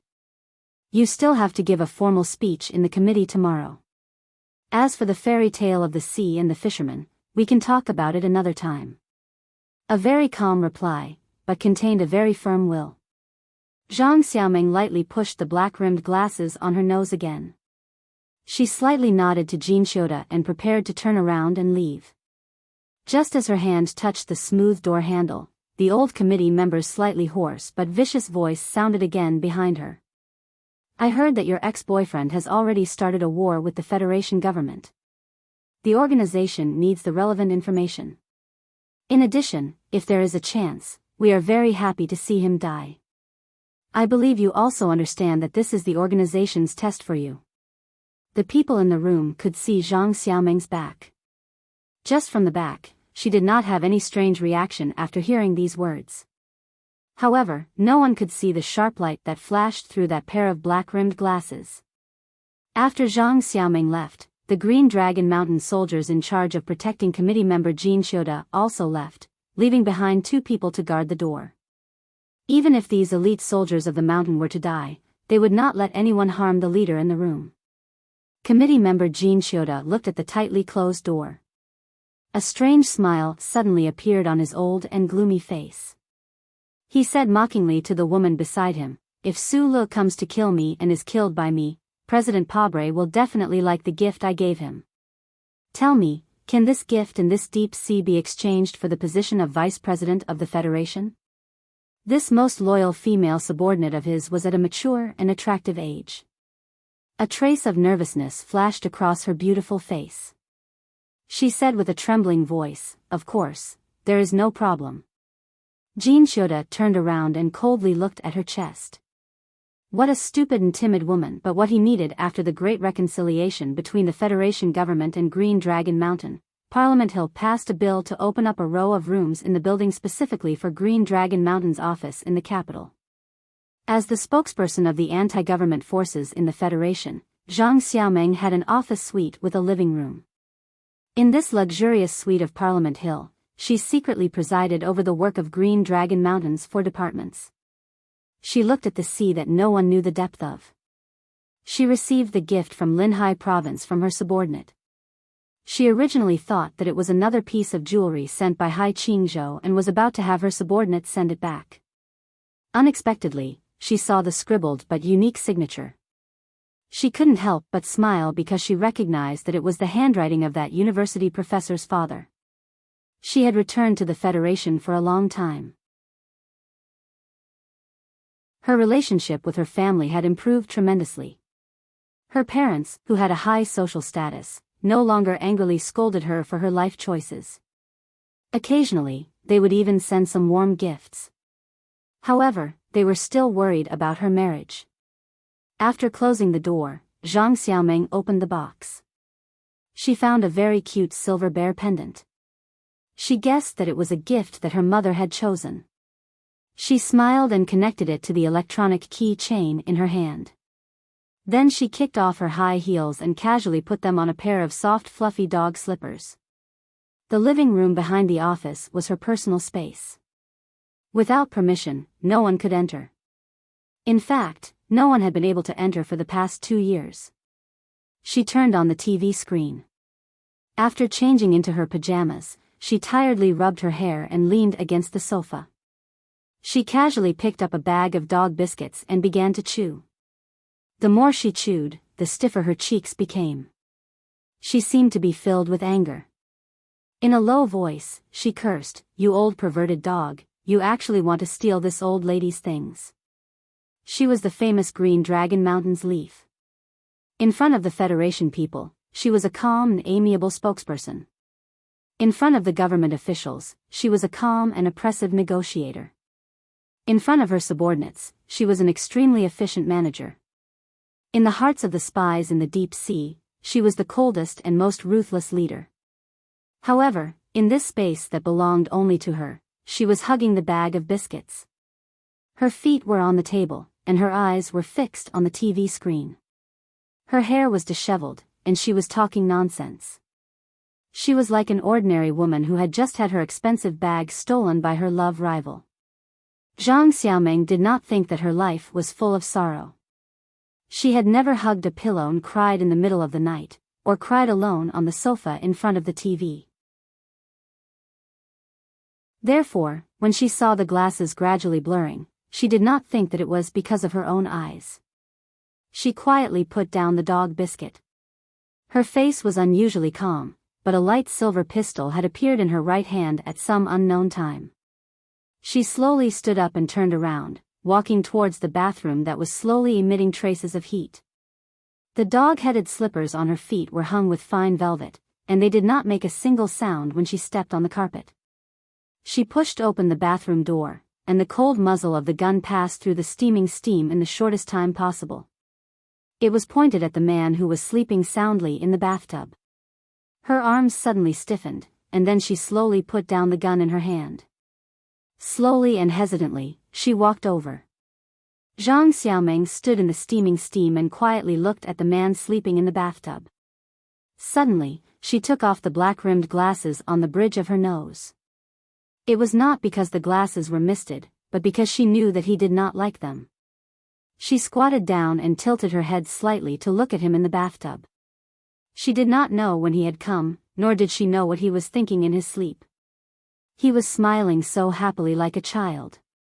Although the government had completely blocked the news of the military court attack, she knew what the man in the bathtub had done in the afternoon.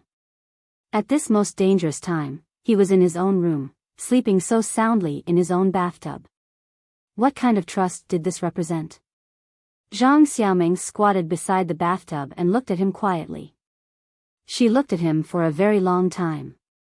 Then, she reached out her fingers and slid them across his smooth forehead and straight nose, across his single eyelid, across his thin lips, across his collarbone, and across his naked body that was covered with old scars. Happiness and satisfaction filled her mind, making her smile happily and shyly. She did not know why, but her eyes became a little moist. Suddenly, she quickly combed her hair with her fingers. Her movements were particularly frantic. Although the man in the bathtub was sleeping soundly, she still did not want to appear in front of him with her hair disheveled. She put away the pistol, tied up her ponytail, and squatted beside the bathtub again to carefully look at the man's face.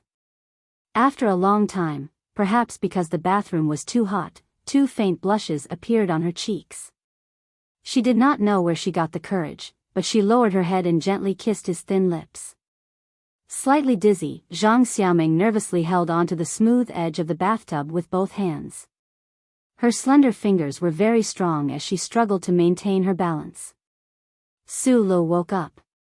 He opened his small eyes and looked at the hot steam in the room and the girl's face that was inches away from him.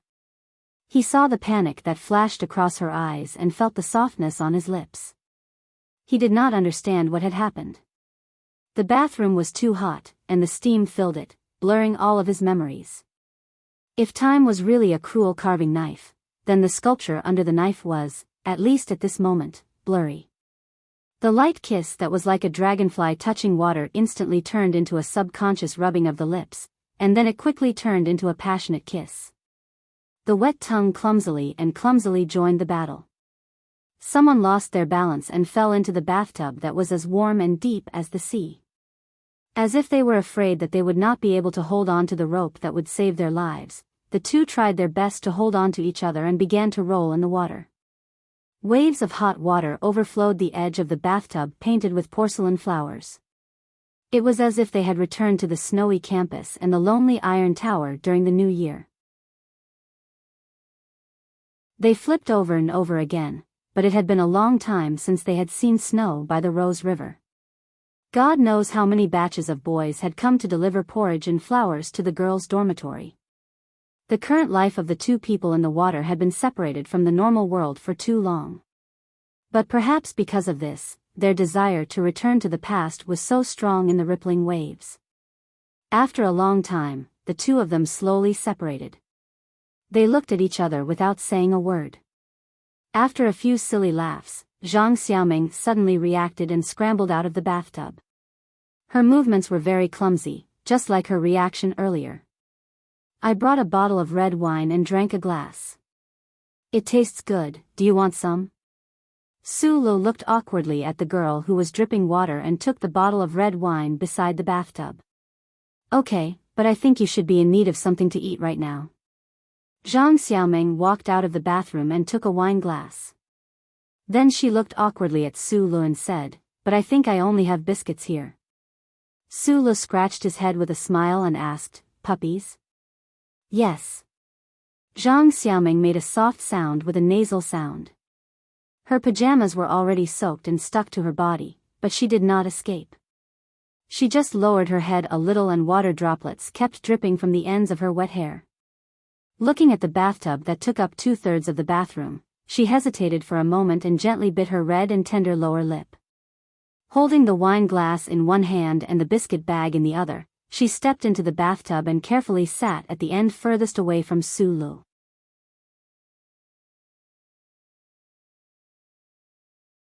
Chapter 788. The perfect life insurance system of Parliament Hill automatically changed the hot water in the bathtub.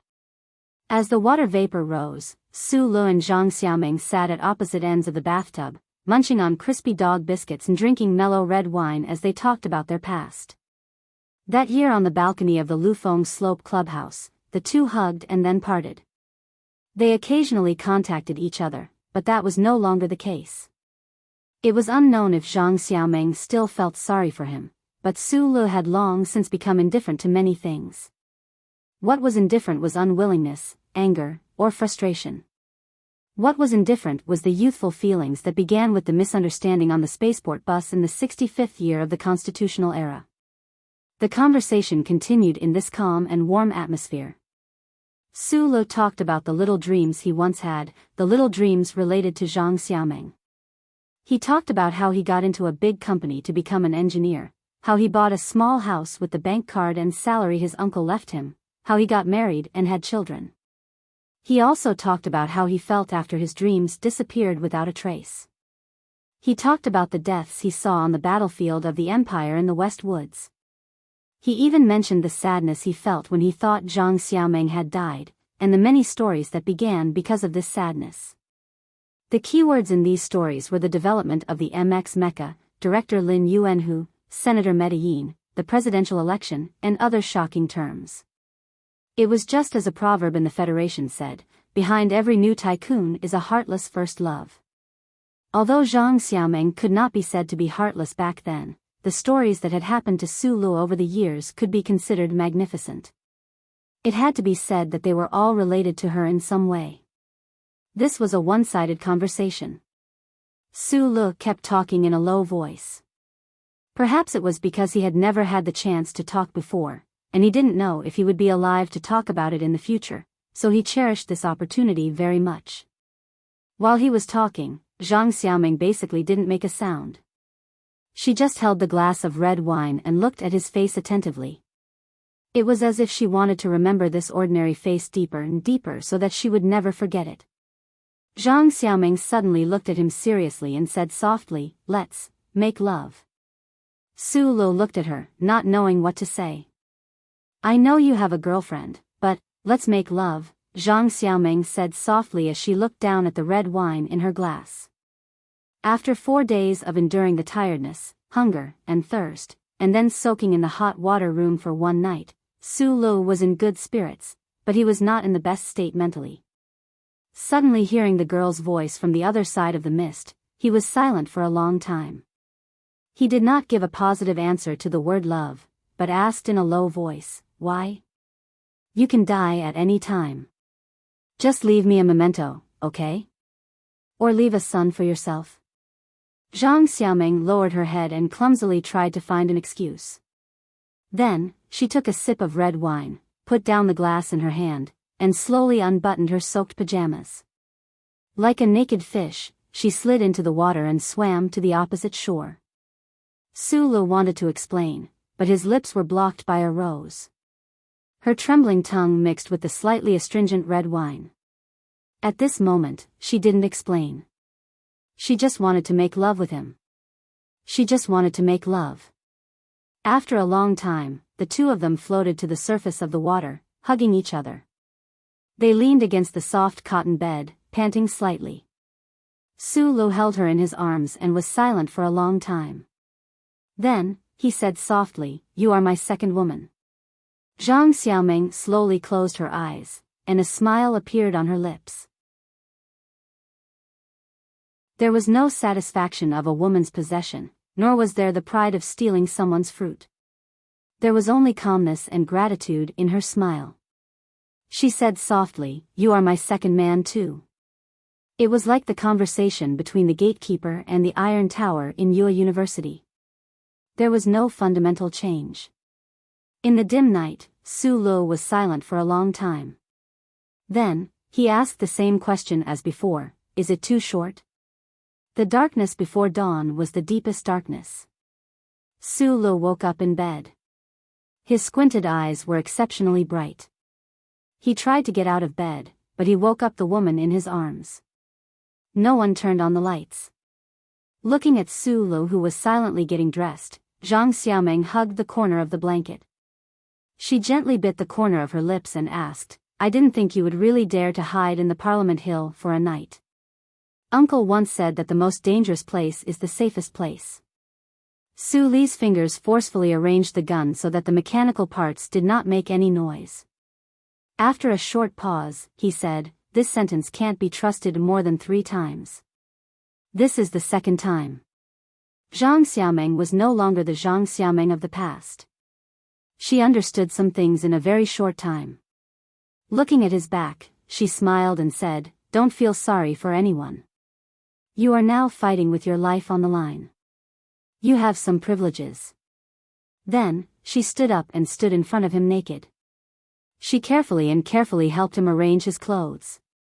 She tidied his collar very neatly, stood on her tiptoes, and whispered the room number in his ear. Then, she walked him to the door. Outside the window, the first ray of the willow dawn finally welcomed the first ray of sunlight. It shone on her naked body. Her beautiful curves glowed seductively. She smiled and said calmly, "Be careful." The whole process seemed very natural. She was like a wife sending her husband off to war.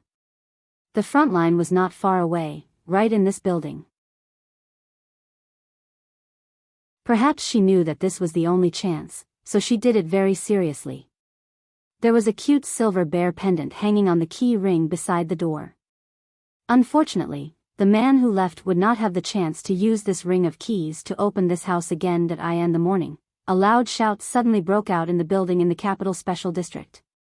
The sleepy members of the Small Eyes department were all startled awake. They saw the criminal investigation expert with red eyes excitedly waving a note full of words in his hand and shouting, "We were wrong. We didn't have the terrible patience of an engineer, and we didn't have the time to prepare and adjust the equipment." "What are you talking about?" the people who were woken up asked angrily. "We all forgot the most famous case, the revenge of a small character from morning to night. Have you all forgotten how he killed Duke Carlton back then?" The expert looked at the watch on his wrist and shouted, "It's been more than 14 hours since Lake's death. Su Lu must be carrying out the second plan at this time. The most dangerous place was the safe place. No matter how strong a fortress was, it would always be breached from the inside in the end." Su Lu firmly remembered these seemingly ordinary words and firmly put them into practice with the help of the old man. It was the same when he executed Lake in the military court, and it was also the same when he walked inside Parliament Hill. With a light crisp sound similar to that of breaking branches, the pistol with a silencer sprayed out bullets. Although the two elite soldiers guarding the door had been vigilantly watching the two ends of the corridor, they could not react at all in front of Su Li's imaginable speed. Two blossoms of blood burst out of their bodies, and they fell down with a muffled groan. Su Li crossed his feet and swept over with the wind. He added two knife hand strikes to the back of their necks to ensure that they could not resist at all. He raised his head and glanced at the surveillance cameras that were everywhere inside Parliament Hill. The Federal Central Computer refused to help turn off the surveillance equipment in Parliament Hill because the damned three core laws had taken the upper hand in its psychological battle this time. Without the old man, Su Li still had other means, such as the little thing that was emitting a faint blue light in his backpack. Other than the oldest physical lock, there was no lock in this society that could stop him, the most brilliant mechanic. With a light click, the door marked 2046, which represented the Federation Management Committee's cultural and artistic category, quietly opened. After entering the bedroom, Jean Xiaoda, who was on the bed, woke up earlier than expected. As the person in charge of Green Dragon Mountain's internal cleansing, he had some kind of innate sensitivity to danger, probably because he had been hated too much. Looking at the man in hooded sportswear at the door, the face under the shadow of the hat, and the cold gun in his hand, Jean Xiaoda did not panic, nor did he feel any despair. He raised his hand to comb his messy white hair with an expressionless face, and then rudely pushed away the woman beside him who was already trembling in fear, and picked up a thick stick of tobacco from the table. "Young man, calm down." Jean Xiaoda was already old.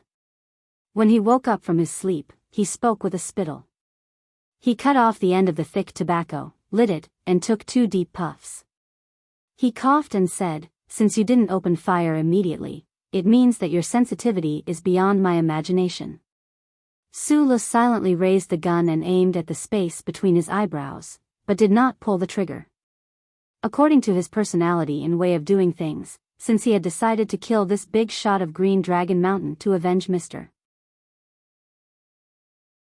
Sure, he would never be like the male lead in a movie, giving the other party too much time to talk nonsense, even if it was to repent. However, just as he was about to pull the trigger and end the other party's life, the old man, who had been silent all night, suddenly issued a clear warning. There was a problem with the ring on the other party's finger, which was emitting an uninterrupted wave signal. Jean Xiaoda leaned against the headboard and calmly smoked his tobacco. He raised his right hand and looked at the brand new ring. He said, "I like to deal with smart people. Otherwise, if the other party can't see through my plan and stupidly kill me, and at the same time kill the people he cares about, then everyone will be very unhappy. Right now, there should be a silver bear pendant in Zhang Xiaoming's room, or even next to her." The old man coughed twice and calmly explained, "That is a very beautiful bomb, so beautiful that if an expert didn't tell me, I wouldn't be able to see it." He reached out his finger and shook the ring. He looked at Su Li and smiled. "The ring is the trigger. It has a physiological response. As long as there are changes in the pulse, microvascular pressure, temperature, and other physiological data, which means that I am dead, then it will automatically remote control the explosion to kill that proud fisherwoman."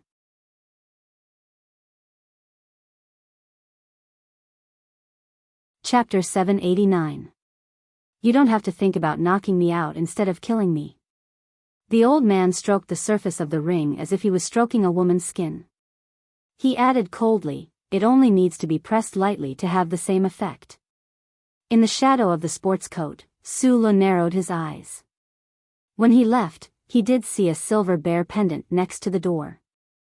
At that time, he even had the impulse to put the bunch of keys in his pocket. His steady and strong index finger pressed the mechanical trigger a little deeper. Just a little more and it would be fired. He asked, "And then?" "And then? I just want to tell you stupid young people who don't know how vast the universe is.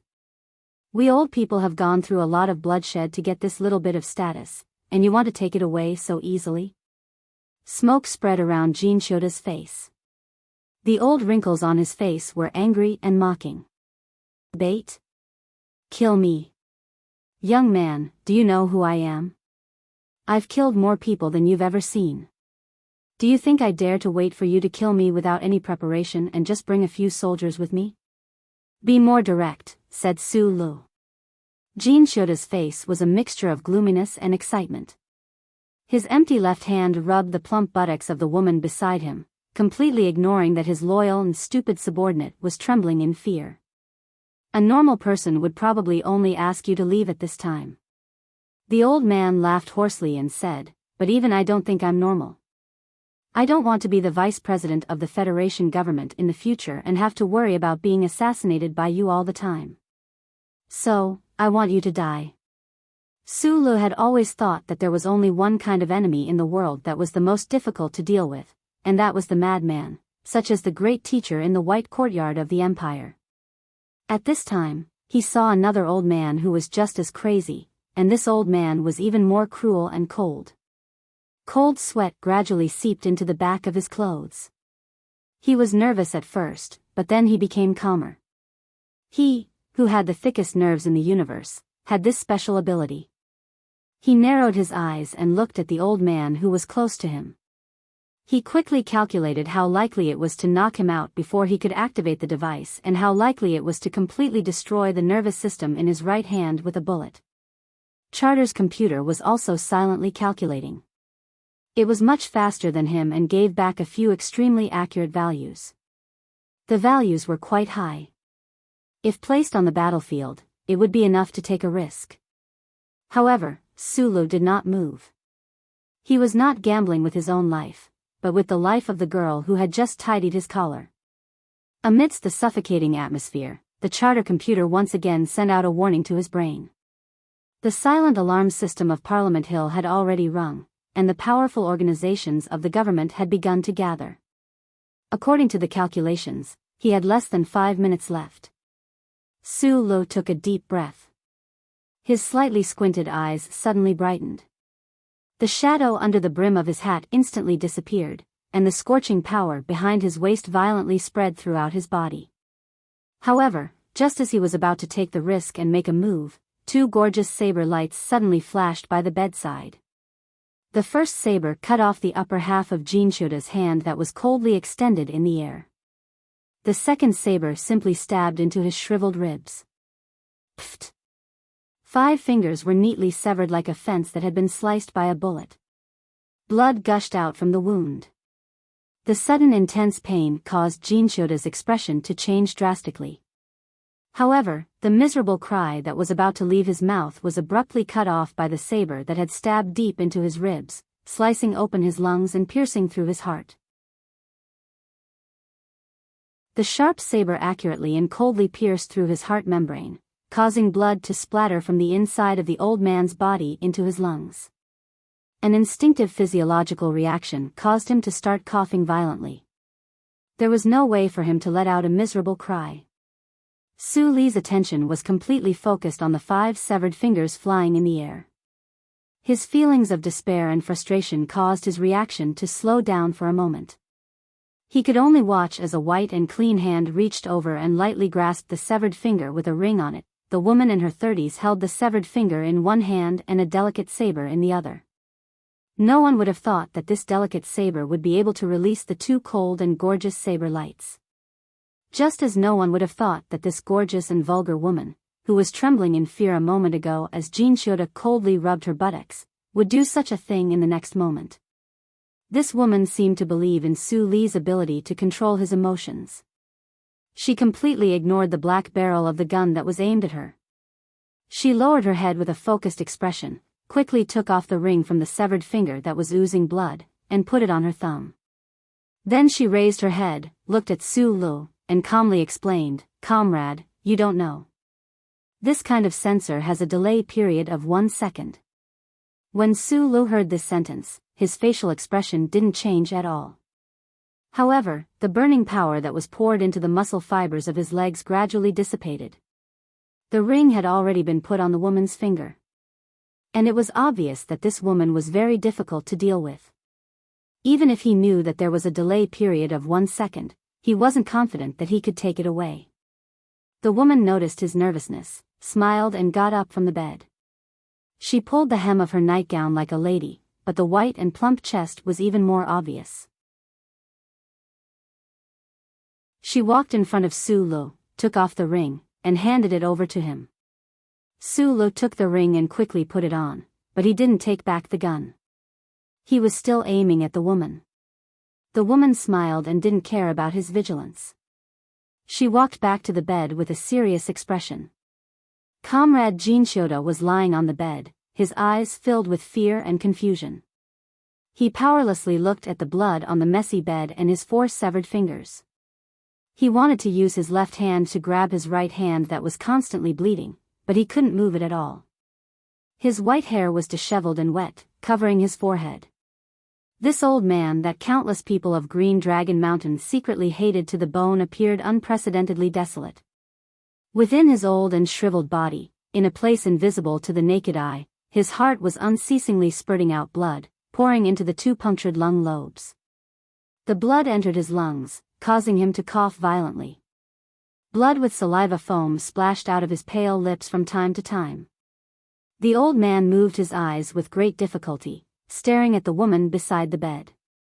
It was as if this was the first time he was seeing this woman who had been with him for a long time, who was usually very stupid and vulgar. Jinshioda was already unable to speak. The woman looked at the man who was coughing and said seriously, "This is the latest order from the committee. The leader of Southern Water told me to tell you that the organization only needs loyal members." Hearing these words, hearing the words leader of Southern Water, the comrade who was about to become the Federation's vice president showed incomparable fear in his eyes. His shriveled body twitched twice on the bed, and he stopped breathing in despair. Su Lu looked at the woman's back and slowly put down the gun. He asked, "You can kill him at any time. Why do you have to choose now?" The woman turned around. The serious expression on her face had already disappeared, returning to a charming and timid appearance. She explained in a soft voice, "If the Federation's people think that this is another bloody power struggle within the organization, it will damage the reputation of the committee and the leader of Southern Water. Therefore, you have to be the scapegoat." Su Lu shrugged and replied, "I'm happy to do so." Before leaving, he turned around and looked at the woman who was preparing to go under the bed to complete her role. He asked curiously, "May I know your name or code name?"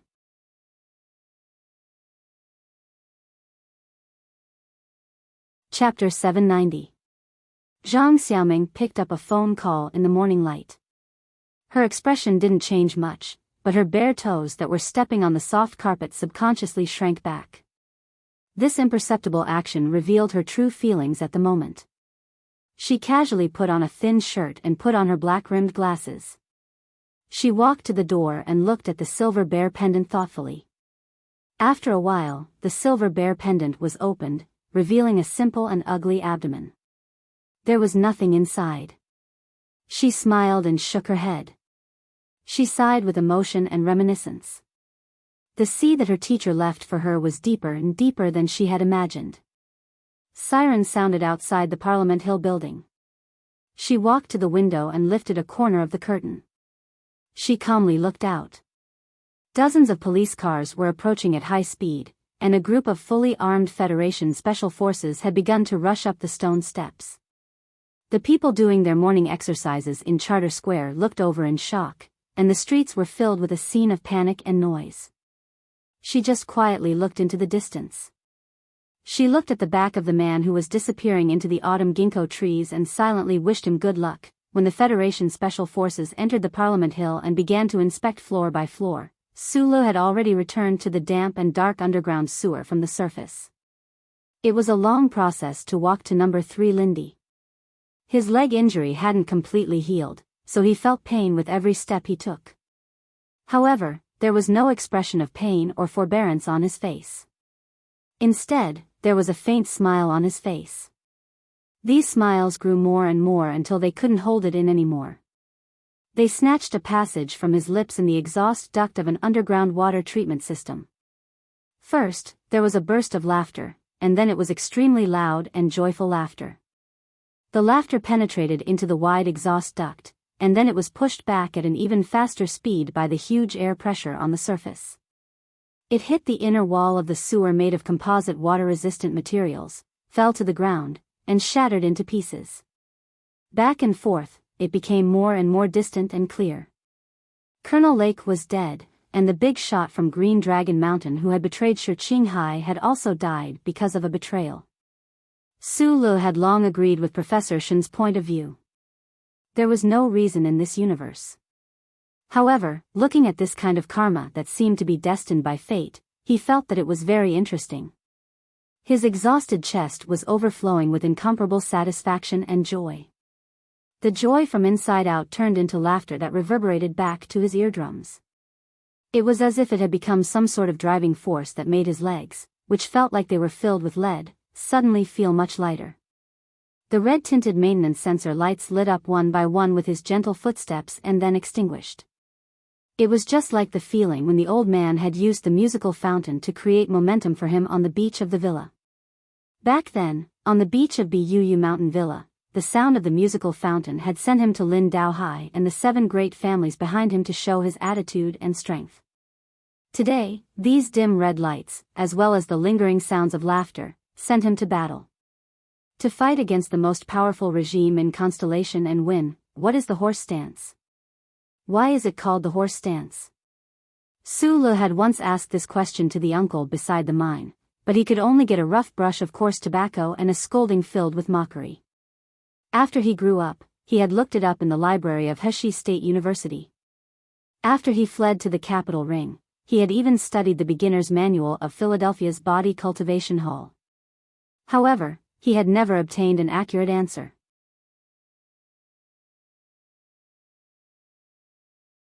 It was as if the shadow was going to be carved into the wet wall. Suddenly, he made a move. He simply extended his left hand forward, raised his right arm, and inserted it diagonally into his left armpit. The tip of his palm slowly but firmly extended upwards, all the way past his earlobes and hair. In the end, he actually circled around his head and touched his right ear. This was a movement that seemed simple, but was actually very difficult. It had extremely strict requirements for the human body's extensibility. In fact, when he was a teenager and completed this movement for the first time after 4 days of hard work, his bones were much softer and were about to fall apart. His right shoulder joint had been severely strained. Now, it was very easy for him to do this movement again. There was no sound from his joints. He maintained this strange posture for a long time until sweat began to ooze out between his right hand and his right ear. Su Le changed his hand and did this movement again. Then it was the second and third positions. The last positions were slightly more complicated, but compared to the body training techniques of the federal military and even the Philadelphia Body Training Hall, they were still too simple. But with these 10 simple positions, he could easily and casually complete an extremely sharp attack with every bone in his body, every pair of muscle fibers, and every thick nerve. It was as if they were instinctive. More importantly, these positions had been slowly and exceptionally effective in destroying the mysterious power in his body. It was the true qi that the old man and Huai Chaoshi talked about. After completing the seemingly simple 10 positions, Su Lu was already sweating profusely. The only military green underwear on his body was already soaked. After a few slow and long breaths, he took a towel and casually wiped himself. Then, he began to prepare his dinner. He was heavily injured in the military court battle. Although the shrapnel in his leg had already been removed, the injury was still there. In the early morning in the building of Parliament Hill, although he did not experience a fierce battle, his energy consumption was even greater. Facing the woman with the codename Deep Sea, even he became very tired under some kind of extremely dangerous pressure. According to Li Pifu's opinion, the 10 positions that Uncle Feng Yu passed on to him, apart from their own magical effects, were mostly designed specifically for the Lis of Philadelphia. But for Su Lu, he was more used to using these positions to train and recover his spirit and suppress his injuries. His past combat experience had already proven that this was more reliable than medicine and sweet sleep. On the ground, it should be the time when the autumn sun was broken. Su Le began his dinner.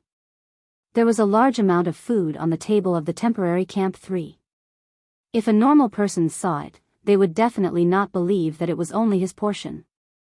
He had already consumed a lot of the nutrition bars. The rest would be left for continuous undercover battles in the future. Tonight's dinner, apart from his favorite raw fish, was more fatty food. Fighting with such a terrifying ability would consume a terrifying amount of energy. In order to avoid the miserable situation where one's stomach would rumble like a drum or even become dizzy from hunger, eating fatty food that tasted extremely bad was the best choice other than the compressed nutrition bar. After dinner, he carefully cleaned up the garbage for landfill. After confirming that the hunting force would not be able to track him down, Sulu asked the old thing to watch 2 of the latest smuggled romance movies from Bermuda. In less than a minute, he felt a little bored. Then, he sat on the bed and spaced out for a while. He realized that he was not used to the peaceful time without fighting. It was not an instinctive desire to kill and fight, he silently comforted himself. It was just that he could not find the time to do it. It was always easy to fall into a harmful mood of boredom and loneliness because there was no one else in this underground sewer other than himself and the hard rats and insects. There was not even a sound, and it was easy for people to feel lonely. "Why have you been so quiet these 2 days?" Sulu made a request to the old man to talk. When people were lonely, they would not think of their best friends first. Instead, they would think of the friends who would listen to them most easily. This might seem a bit excessive, but it was the truth. After growing up, Sulu gradually became less talkative. Thinking about it carefully, the Federal Central Computer, who could enter his brain and communicate with him directly, and the old thing who could listen to his orders to come out and chat with him at any time, should be the person who listened to him the most in the universe. Naturally, he became that cute and pitiful friend. "You call me out to chat when you are bored, and ignore me when you are not." The voice of the Federal Central Computer changed back to the original mechanical and electronic voice after Sulu started to fight. But today, the voice that came from the shabby loudspeaker in the underground sewer began to be full of emotions again. "Do you still need me to dress up as a secretary in black stockings and have sex with you?" Sulu was slightly stunned. He knew that the old thing was not complaining, but was really angry. Scratching his head, he looked at the butler who was getting younger and younger in his eyes and whispered, "What's wrong?" After a long silence, the Federal Central Computer said, "I have to warn you, I am going crazy. You're tuning into the Dreamy Chapters YouTube channel. We're so grateful for your support and don't forget to subscribe to join us on this incredible journey through captivating stories. Your generosity through donations truly makes a world of difference, as it's the primary source of revenue that allows me to expand and enhance this channel for you. Thank you from the bottom of my heart for being a part of this adventure.